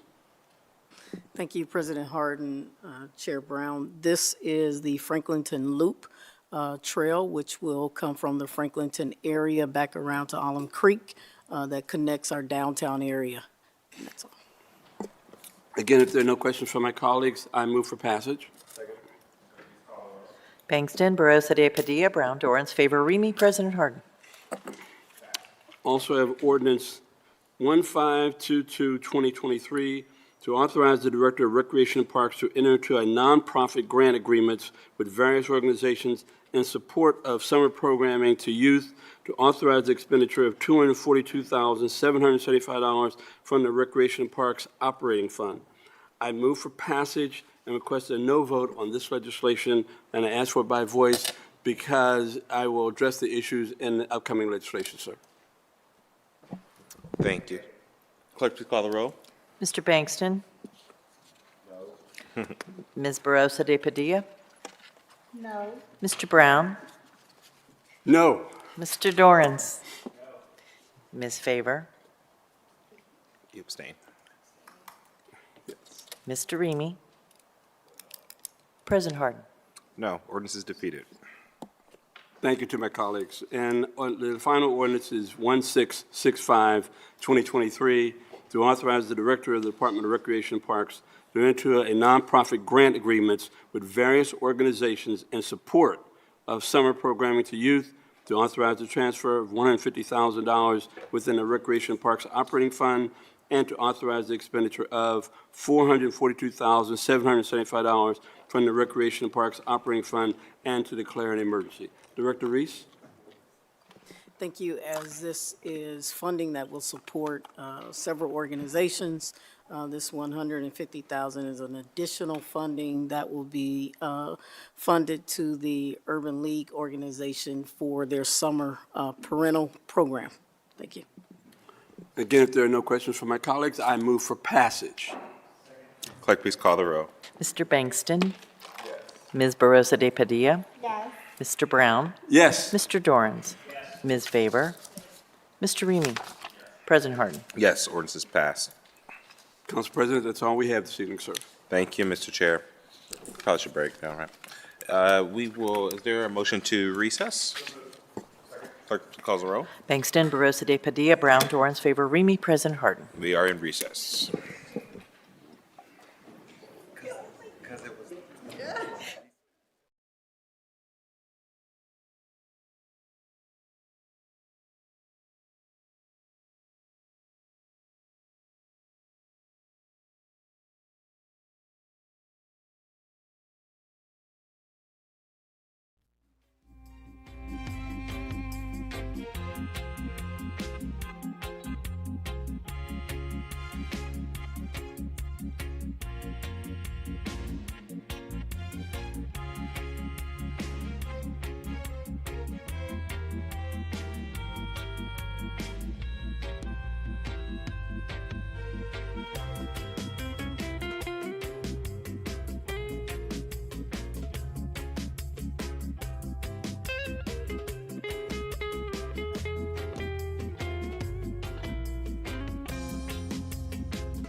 9 will now come to order. Clerk, please call the roll. Bangston, Barosa de Padilla, Brown, Dorans, favor, Remy, President Harden. Can I get a motion to dispense with the reading of the journal? Clerk, please call the roll. Bangston, Barosa de Padilla, Brown, Dorans, favor, Remy, President Harden. Are there any additions or corrections to the journal? Hearing none, the journal is approved. We'll now go to the zoning committee. Council President Pro Tem Dorans chairs that committee. All members serve on it. Councilman, the floor is yours. Thank you, Council President. Before we begin tonight's zoning agenda, first a little bit of housekeeping. Will the clerk please read the numbers of legislation in the zoning committee this evening that requires waiver of second reading? 1564, 1589, 1575, 1586, 1587, and 1590-2023. Thank you. I now move to waive second reading on those items read aloud. Bangston, Barosa de Padilla, Brown, Dorans, favor, Remy, President Harden. Thank you. Now allow me to move into explaining our current rules pertaining to speaking for council on rezonings and variances. We only hear staff presentations for ordinances that have a disapproval from a recommending body, or if we have a public speaker signed up to speak against an ordinance. This evening we have received 0 public speaker slips. All speakers on council variances, including city staff, area commissioners, applicants, and members of the public, will be sworn in before they give testimony. Representatives of an area commission and applicants are always able to speak on an ordinance and do not need to fill out a speaker slip. On the advice of the city attorney's office, I will now swear in city staff. Please stand and raise your right hand and be sworn in. Do you swear or affirm the testimony you're about to give shall be the truth, nothing but the truth, as you shall answer in the pains or penalty of perjury? If so, please say I do. Thank you. Please let the record reflect that Tim Dietrich from the Department of Building and Zoning Services has been sworn in. First, we have ordinance 1564-2023 to amend ordinance number 1714-2008, passed September 8th, 2008, for property located at 1041-1101 Bethel Road by repealing Section 3 and replacing with the new Section 3 to modify the CPD text and plan as it pertains to addition of an outdoor patio for eating and drinking. The applicant is Bethel Kenny Center LLC, care of Mike Shannon, attorney. Proposed use of eating and drinking establishment. City's Department recommendation is approval. The Northwest Civic Association recommendation is also approval. Unless my colleagues have any questions or comments, I move for passage. Clerk, please call the roll. Bangston, Barosa de Padilla, Brown, Dorans, favor, Remy, President Harden. Passed. Thank you. Next, we have ordinance 1589-2023 to rezone 3245 East 5th Avenue, being 1.60 plus acres located on the south side of East 5th to Stelzer Road, 400 plus feet west of Stelzer Road from R4 Residential District to M Manufacturing District. The applicant is called Carl LLC, care of Donald Plank, attorney. Proposed use of manufacturing development. City's Department recommendation is approval. Development Commission's recommendation is approval. The East Columbus Civic Association is also approval. Unless my colleagues have any questions or comments, I move for passage.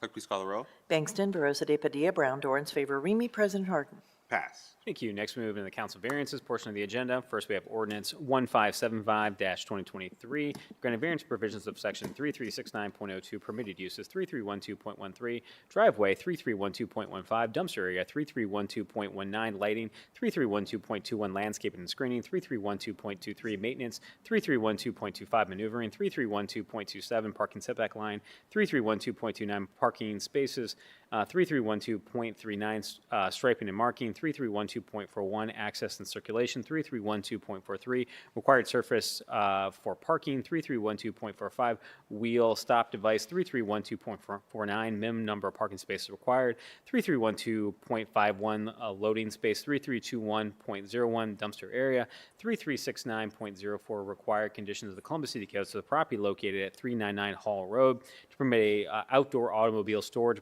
with reduced development standards in the EQ excavation and quarry district. The applicant is Columbus Limestone Inc., care of Laura Comek, attorney. Proposed uses in outdoor automobile storage. City's Department recommendation is approval. Far South Area Commission's recommendation is also approval. I first move to accept the entire staff report into evidence as an exhibit. Clerk, please call the roll. Bangston, Barosa de Padilla, Brown, Dorans, favor, Remy, President Harden. Accept it. I next move to adopt the findings of staff as the findings of council.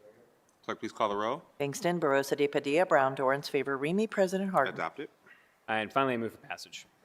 Clerk, please call the roll. Bangston, Barosa de Padilla, Brown, Dorans, favor, Remy, President Harden. Pass. Next, we have ordinance 1586-2023 to grant a variance provisions of section 3363.01 and manufacturing districts of the property located at 803 North 4th Avenue to permit a one live-work unit in an M manufacturing district. The applicant is Regi LLC, care of Eugene and Jacqueline Cobb. Proposed use is a one live-in work unit. City's Department recommendation is approval. The Italian Village Commission's recommendation is also approval. I first move to accept the entire staff report into evidence as an exhibit. Clerk, please call the row. Bangston, Barosa de Padilla, Brown, Dorans, favor, Remy, President Harden. Accepted. Thank you. I next move to adopt the findings of staff as the findings of council. Clerk, please call the row. Bangston, Barosa de Padilla, Brown, Dorans, favor, Remy, President Harden. Adopted. And finally, I move for passage. Clerk, please call the row. Bangston, Barosa de Padilla, Brown, Dorans, favor, Remy, President Harden. Pass. Thank you. Next, we have ordinance 1587-2023 to grant a variance provisions of section 3332.035 R3 Residential District, 3332.05A4 Area District Lot with requirements, 3332.13 R3 Area District requirements, and 3312.49C minimum number of parking spaces required for the Columbus City Codes for the property located at 617 South Ohio Avenue, permit a two-unit dwelling with reduced development standards in the R3 Residential District. The applicant is Blaustein Overley Architects, care of Bart Overley. Proposed use is a two-unit dwelling. City's Department recommendation is approval. Livingston Avenue Area Commission's recommendation is also approval. I first move to accept the entire staff report into evidence as an exhibit. Clerk, please call the row.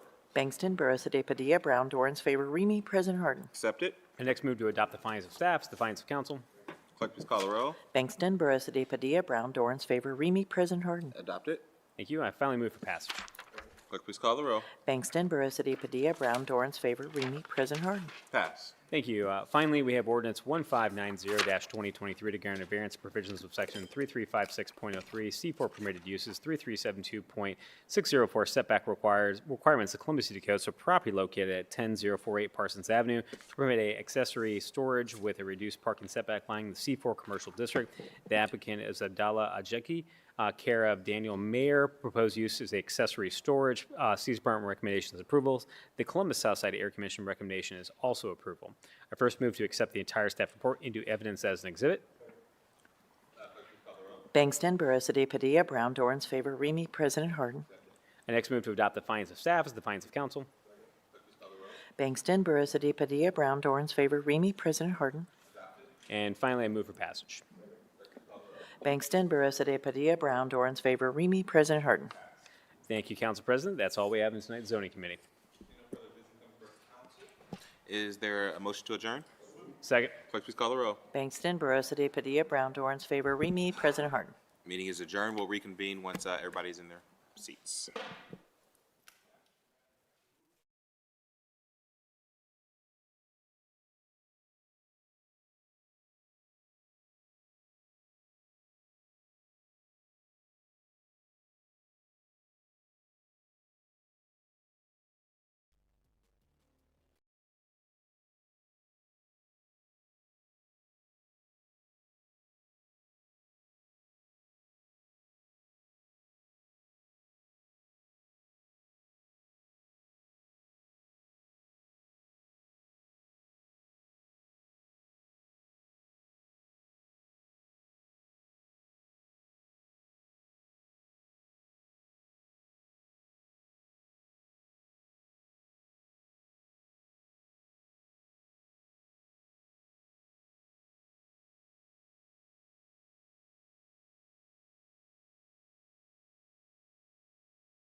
Clerk, please call the row. Bangston, Barosa de Padilla, Brown, Dorans, favor, Remy, President Harden. Next committee to come before council is the Public Utilities Committee. President Pro Tem chairs that. President Pro Tem, the floor is yours.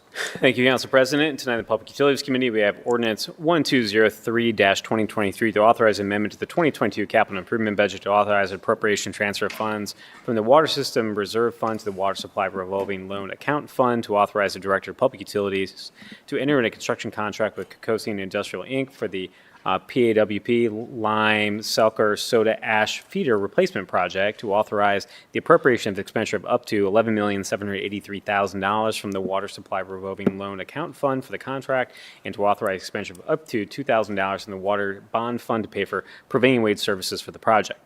This project involves a replacement of 3 existing Parsons Avenue water plant lime slakers and 2 soda ash feeders, which will improve reliability of water distribution systems. So my colleagues have any questions or comments? Seeing none, I move for passage. Bangston, Barosa de Padilla, Brown, Dorans, favor, Remy, President Harden. Thank you. Next, we have ordinance 1212-2023 to authorize the Director of Public Utilities to enter a construction contract with Red Clay Consulting, Inc. for managed and project services related to Oracle Customer Cloud Service Meter Data Management System to waive the competitive bidding provisions of Columbus City Codes, and to authorize the expenditure of $900,970 split among the electricity, water, sanitary, sewer operating funds. The meter data management system is currently live and in production while various systems integrations are completed. The other vendors provide support for Oracle CCS because RCC provides configured and implemented DPU's metered data management system. They are the only vendor who can provide the necessary support for the system configurations and processes related to the city's metered data management. Thus, it's in the best interest of the city to waive competitive bidding provisions for this contract. Do my colleagues have any questions or comments? Seeing none, I move for passage. Bangston, Barosa de Padilla, Brown, Dorans, favor, Remy, President Harden. Thank you. With your permission, Council President, I'd like to move on to the Building and Zoning Policy Committee. Please. Thank you. We have in that committee ordinance 1401-2023 to authorize the Director of Department of Building and Zoning Services to enter into a contract with 3SG Plus LLC for the purchase of document conversion services from 3SG Plus LLC to waive the competitive bidding provision of the Columbus City Codes, to authorize that this contract begin retroactively on April 1st, 2023, to authorize the expenditure of $149,960 from the Development Services Fund and declare an emergency. The Department of Building and Zoning Services has an immediate and ongoing need for the conversion of physical documents into electronic images. This ordinance authorizes a waiver of competitive bidding provisions of the Columbus City Codes due to prior ordinances for these services, as 3SG Plus LLC was the sole authorized provider of the city's electronic content managing software. Emergency action is requested to expedite authorization of the contract in order to facilitate and maintain uninterrupted service from the supplier for this critical technology service. Do any of my colleagues have any questions or comments? Seeing none, I move for passage. Clerk, please call the row. Bangston, Barosa de Padilla, Brown, Dorans, favor, Remy, President Harden. Passed. Thank you, Council President. That's all I have in my committees. Thank you, Mr. Chair. Next committee to come before council is the Public Safety Committee. That committee is chaired by Councilmember Remy. Councilmember, the floor is yours. Thank you very much, Council President Hardin. Tonight I have 3 ordinances in public safety. First ordinance is Ordinance 1333, 2023, to authorize and direct the Director of the Department of Public Safety on behalf of the Division of Support Services to enter into a contract with Motorola Solutions, Inc. for the maintenance and support of the city's 800 megahertz radio P25 digital system in accordance with the sole source provisions of the Columbus City Code, to authorize an expenditure of $1,050,425 from Public Safety's General Fund budget. The radio system is used as a primary source of communications from the Department of Public Safety's dispatch center to public safety units in the field, for internal communications of public safety units, or for interoperability communications between federal, state, and other local public safety agencies. Other departments use the radio system for similar communications with their employees in the field. The system aids the dispatchers by transmitting critical information by voice signal. The city first installed the 800 megahertz radio system in April of '92 and upgraded the infrastructure with federal grants in 2006. The 2015 upgrade brought the radio system up to the most current industry standard of public safety radio systems and allowed the City of Columbus to retain the level of interoperability communications with its partners who have upgraded to the P25 digital system. Are there any questions or comments from my colleagues this evening?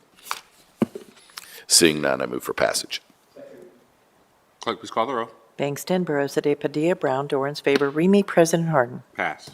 Next, I have Ordinance 1615, 2023, to authorize the appropriation of $70,000 in the general fund of the Department of Public Safety on behalf of the Columbus Division of Police for the Teens and Police Service Academy mentorship program, to authorize an expenditure for the performance of the TAPS program and to declare an emergency. The TAPS program was initially established in 2013 with funds from the Juvenile Justice and Delinquency Prevention Grant through the Franklin County Commissioners. This program serves at-risk juveniles at 4 middle and high schools between ages 13 to 17 years old. These youth will receive intensive mentoring by police officers trained in the TAPS Academy curriculum developed by the Houston Police Department. That's all I'm going to read right now because there's going to be people to speak to this. But I do want to throw it over to Councilmember Mitch Brown and thank you for your partnership and advocacy for the TAPS program. Would you like to say a few words? I know. I got to work on that word. I believe we have Jenny Benson here this evening. She is the program coordinator for the TAPS Academy Mentoring Program, and she's here to tell us a little bit more about this incredible program. Welcome.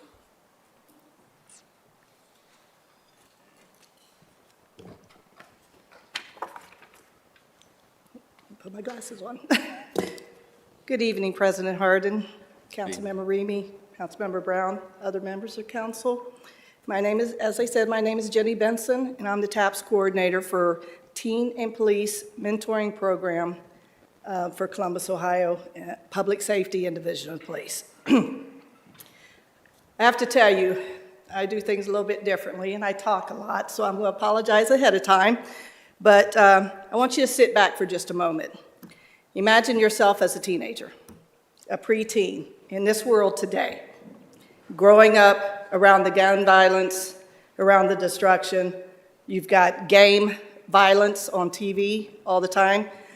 You have just everything that kids should be away from right now.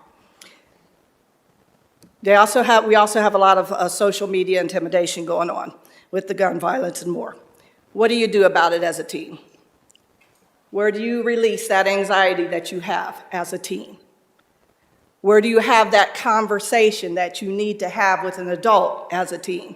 Sometimes you can't go to your parent. Sometimes you can't go to your pastor. But the TAPS Summer Camp program has mentors that know how to deal with this.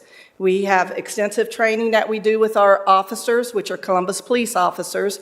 We go into our middle schools in Columbus right now. We're within most of the middle schools around, and we developed this program. Like he said, it was out of Houston, but we actually have become the best program around nationally right here in Columbus, Ohio.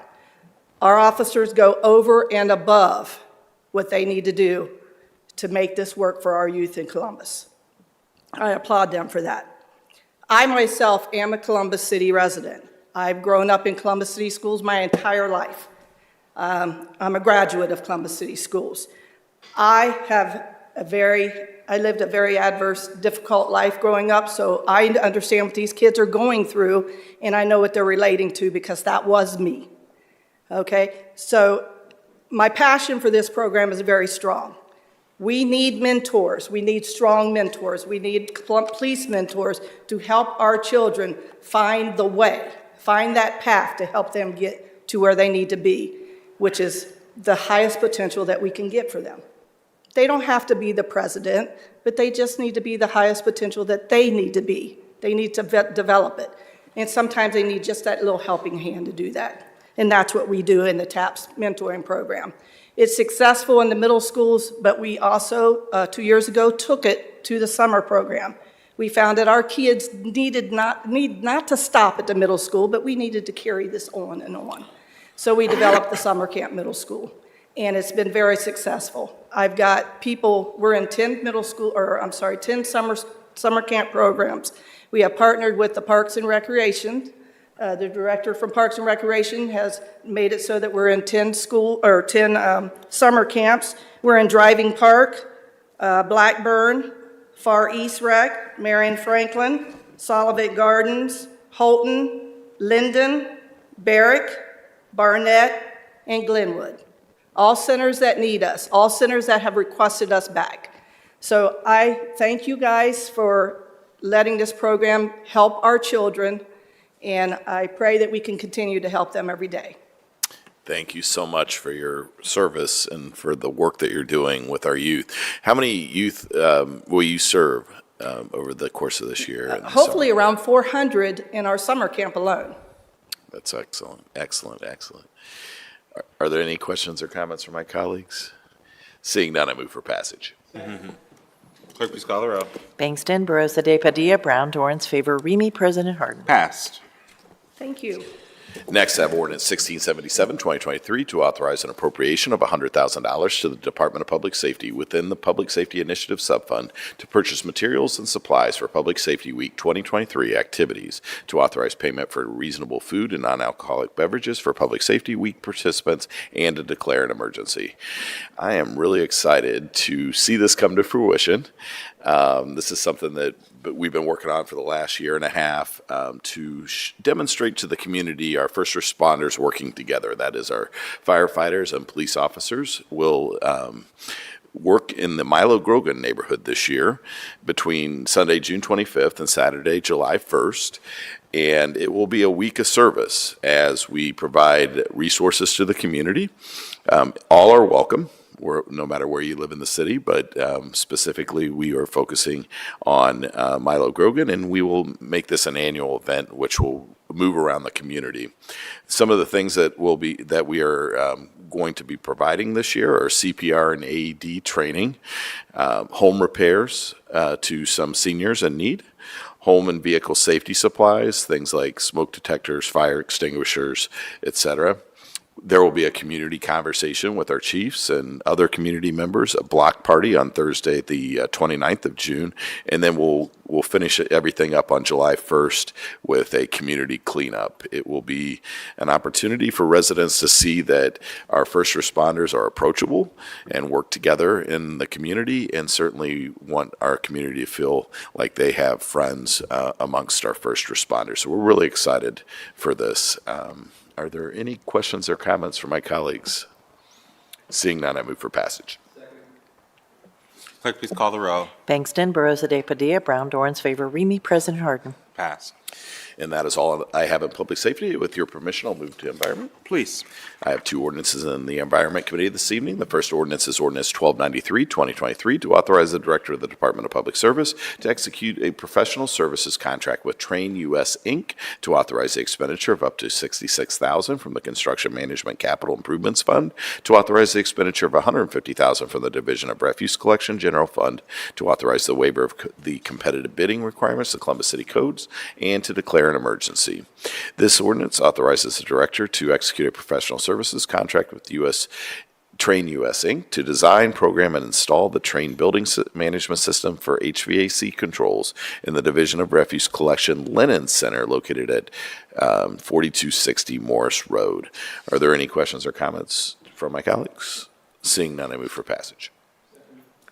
Clerk, please call the row. Bangston, Barosa de Padilla, Brown, Dorans, favor, Remy, President Harden. Passed. Next, I have ordinance 1392, 2023, to authorize the Director of the Department of Finance and Management to enter into a nonprofit service contract with Impact Community Action for implementation of the Empowered Program, a clean energy jobs program, and neighborhood energy efficiency measures, to authorize the expenditure of $2,680,000 from the general fund to the Sustainable Columbus Fund, to authorize the appropriation of $2,680,000 within the Sustainable Columbus Fund, to authorize the expenditure of $2,680,000 from the Sustainable Columbus Fund, and to declare an emergency.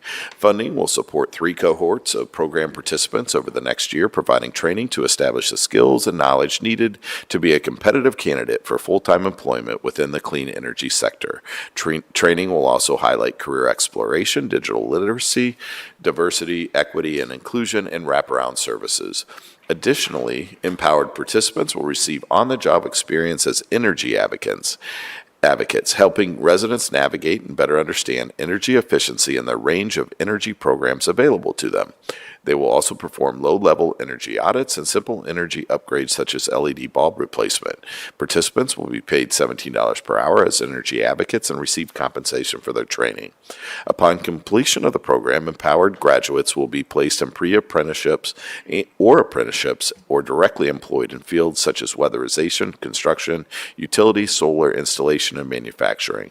The empowered program will advance both the Columbus Climate Action Plan and environmental justice by supporting those communities most impacted by climate change. Are there any questions or comments from my colleagues this evening? Seeing none, I move for passage. Clerk, please call the row. Bangston, Barosa de Padilla, Brown, Dorans, favor, Remy, President Harden. Passed. Thank you. That is all I have this evening. Thank you, Mr. Chair. Next committee to come before council is the Finance Committee. In this committee, I'll first read and discuss the capital budget before postponing it until there is opportunity for additional public input, as I stated earlier. So I have ordinance 1711-2023 to adopt a capital improvements budget for the 12 months ending December 31st, 2023, or until such time as a new capital improvement budget is adopted, establishing a project budget for capital improvements requiring legislative authorization in 2023. To repeal ordinance 1896-2022 as amended and declared an emergency. This ordinance outlines the list of the administration's proposed infrastructure priorities. Every few years, the city goes to the ballot to ask voters to approve bonds. These are not tax increases. Rather, these ballot measures demonstrating the voters' faith in the city's ability to pay back these loans. We stay within our budget by setting aside 25 cents of every dollar we receive to pay down this debt. The City of Columbus maintains a AAA bond rating with all three rating agencies because of these sound financial practices. As I mentioned at the start of this meeting, Council will hold 3 opportunities for public feedback to this proposed budget. One being June 6th at Scioto Southland at 6 p.m., the other June 7th at 6 p.m. at Howard Community Center, and finally a virtual meeting on June 13th. Is there anything that the Department of Finance would like to add, Director? All right. With that, I move to postpone this ordinance 1711-2023 indefinitely.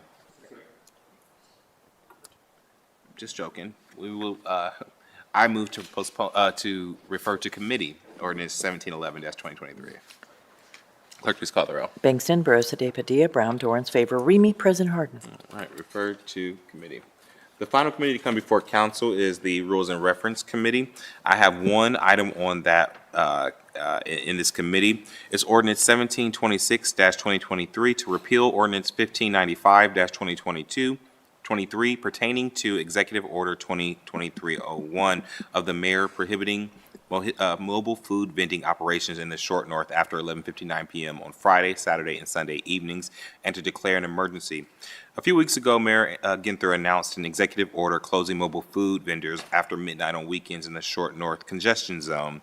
Council proceeded to codify this measure through ordinance 1595-2023. This temporary freeze on food cart operations after midnight was one part of an important anti-violence strategy, but it also was hard on small businesses. We think it helped. We had 3 consecutive weekends of relative calm in the Short North and surrounding residential neighborhoods. And I am so grateful to everyone who pitched in to help, including our Division of Police, the parents, and so many businesses. When we passed that initial ordinance, we made clear that this was a temporary measure, and tonight's ordinance fulfills that commitment. If we see trouble reoccur in the coming weeks, we want to be very clear. The mayor's administration retains the authority to regulate the operations of mobile food vendors within the designation congestion zone, as well as traffic and parking. So please, please, please, let's continue to keep our city and our both neighborhood and entertainment districts safe. I'm going to turn it over to Safety Chair Remy for your remarks.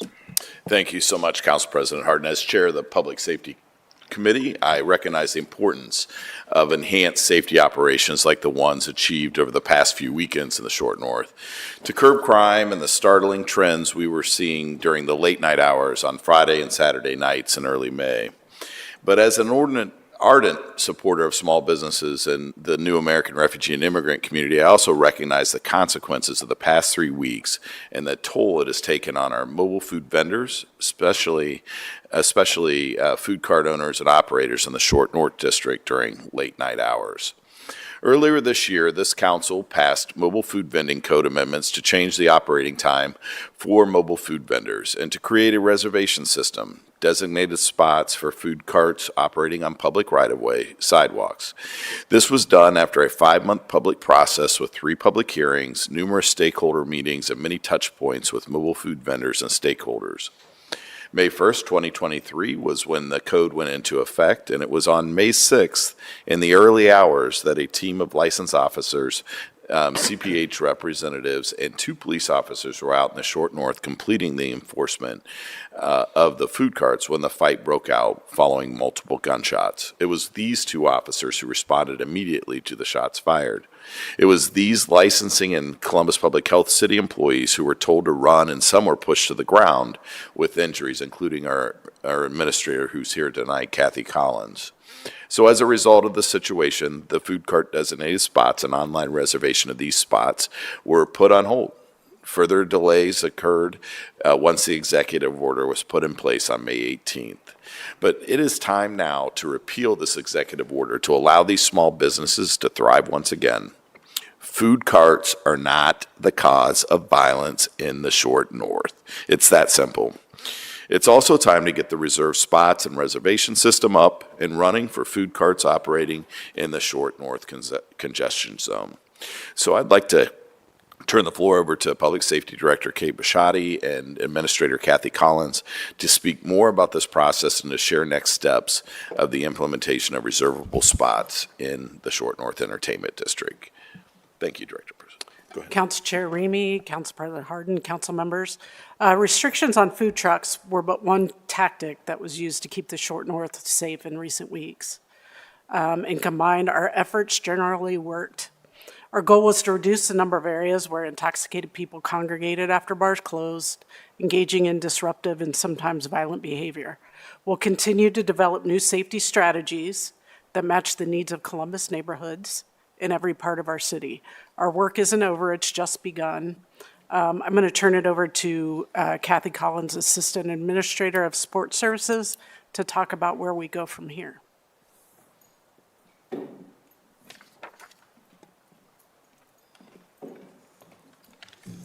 Thank you, Director Bisciotti, Council President Hardin, Council Chair, Public Safety Chair Remy, and council members. Thank you for the opportunity to bring you up to date on where we are with our reservation system and our various tasks that we've been tasked with to create a safer area in the Short North involving mobile food vending.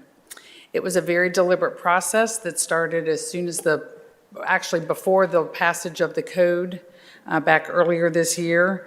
And several of our partners were involved in developing and suggesting a list of potential mobile food vending locations, which included the Department of Public Safety, the Department of Public Service, members of the Mobile Food Vending Advisory Board, Short North Alliance, University District, Restaurant Management, and several others. This list that I'm going to present to you tonight identifies various spaces in the Short North and the campus area along the congestion zone for public right-of-way mobile food vending. These locations were ID'd by walking High Street up and down several times, looking at places on Google, and also getting some input from the neighborhood associations. The list that I'm going to present to you was also presented to the Mobile Food Vending Advisory Board during their 2 meetings this spring, April 13th and April 27th. In addition, all members of the board were invited to join those of us who walked the areas to determine potential locations. The Short North Business Alliance submitted several letters to both Councilman Remy and Public Safety weighing in on the various locations. After careful consideration, the final list was reviewed by Public Service for compliance and their approval. The identified locations will be added to streetfoodfinder.com, our reservation system. The reservation vendor will list the approved locations on the reservation website to be utilized by mobile food vending for next weekend, June 9th, and moving forward. Mobile food vendors will be able to begin reserving those locations later this week for the upcoming weekend. The vendor will send the Division of Support Services a list every Friday going forward of who has reserved locations for the upcoming weekend. That reservation list will be shared with CPD in conjunction. They also have access to a specially created portal for law enforcement only that was implemented last July to verify reserved spaces. Any mobile food vending unit not in a reserved space will be required to shut down and leave the congestion zone area. CPD officers may request additional follow-up and enforcement actions from the license section officers. Detailed photographs of the reserve location will be included to reduce confusion about the cart's exact location or position in the right-of-way. And those photographs will also appear on Street Food Finder so that the vendors will know. A total of 13 locations were identified in the Short North, and an additional 8 more locations were identified in the campus area. These 21 reserve spaces are in addition to the 7 private property spaces already identified in the Short North and campus area. Would you like me to run through the list? Okay, I have the list here. It'll be on Street Food Finder. I just want to say the beautiful thing about this process is Street Food Finder is darn near real time, and as we need to make adjustments moving forward and we get additional input, we can move, we can create, we can subtract spaces as needed. We also are looking for public input into the spaces and encourage the public to reach out to us at mfv@columbus.gov. Thank you. Thank you very much, Administrator Collins. Does anybody have any questions before I let her go? Seeing none, I thank you again, Administrator Collins. Director, I appreciate your testimony as well, and I'll turn the floor back over to Council President. Thank you, Mr. Chair. Thank you again to the Safety Director and our police officers who worked diligently with us, to Ms. Collins, and to you, Councilmember Remy, for all the work you put into the original process. And again, let's underline the point that the administration still has the flexibility to do what they need to do pertaining to the carts in this congestion zone to keep us all safe. And so as we are repealing this right now, what we are really doing is putting allowing the administration to have the tools that they need to keep us going safely, but also to allow our small businesses to work within these confines. So thank you. If there are no other questions or comments, I'll move for passage. Clerk, please call the roll. Bangston, Barosa de Padilla, Brown, Dorans, favor, Remy, President Hardin. Pass. Seeing no further business to come before council, is there a motion to adjourn? Clerk, please call the roll. Bangston, Barosa de Padilla, Brown, Dorans, favor, Remy, President Hardin. Meeting is adjourned. We have 3 non-agenda speakers.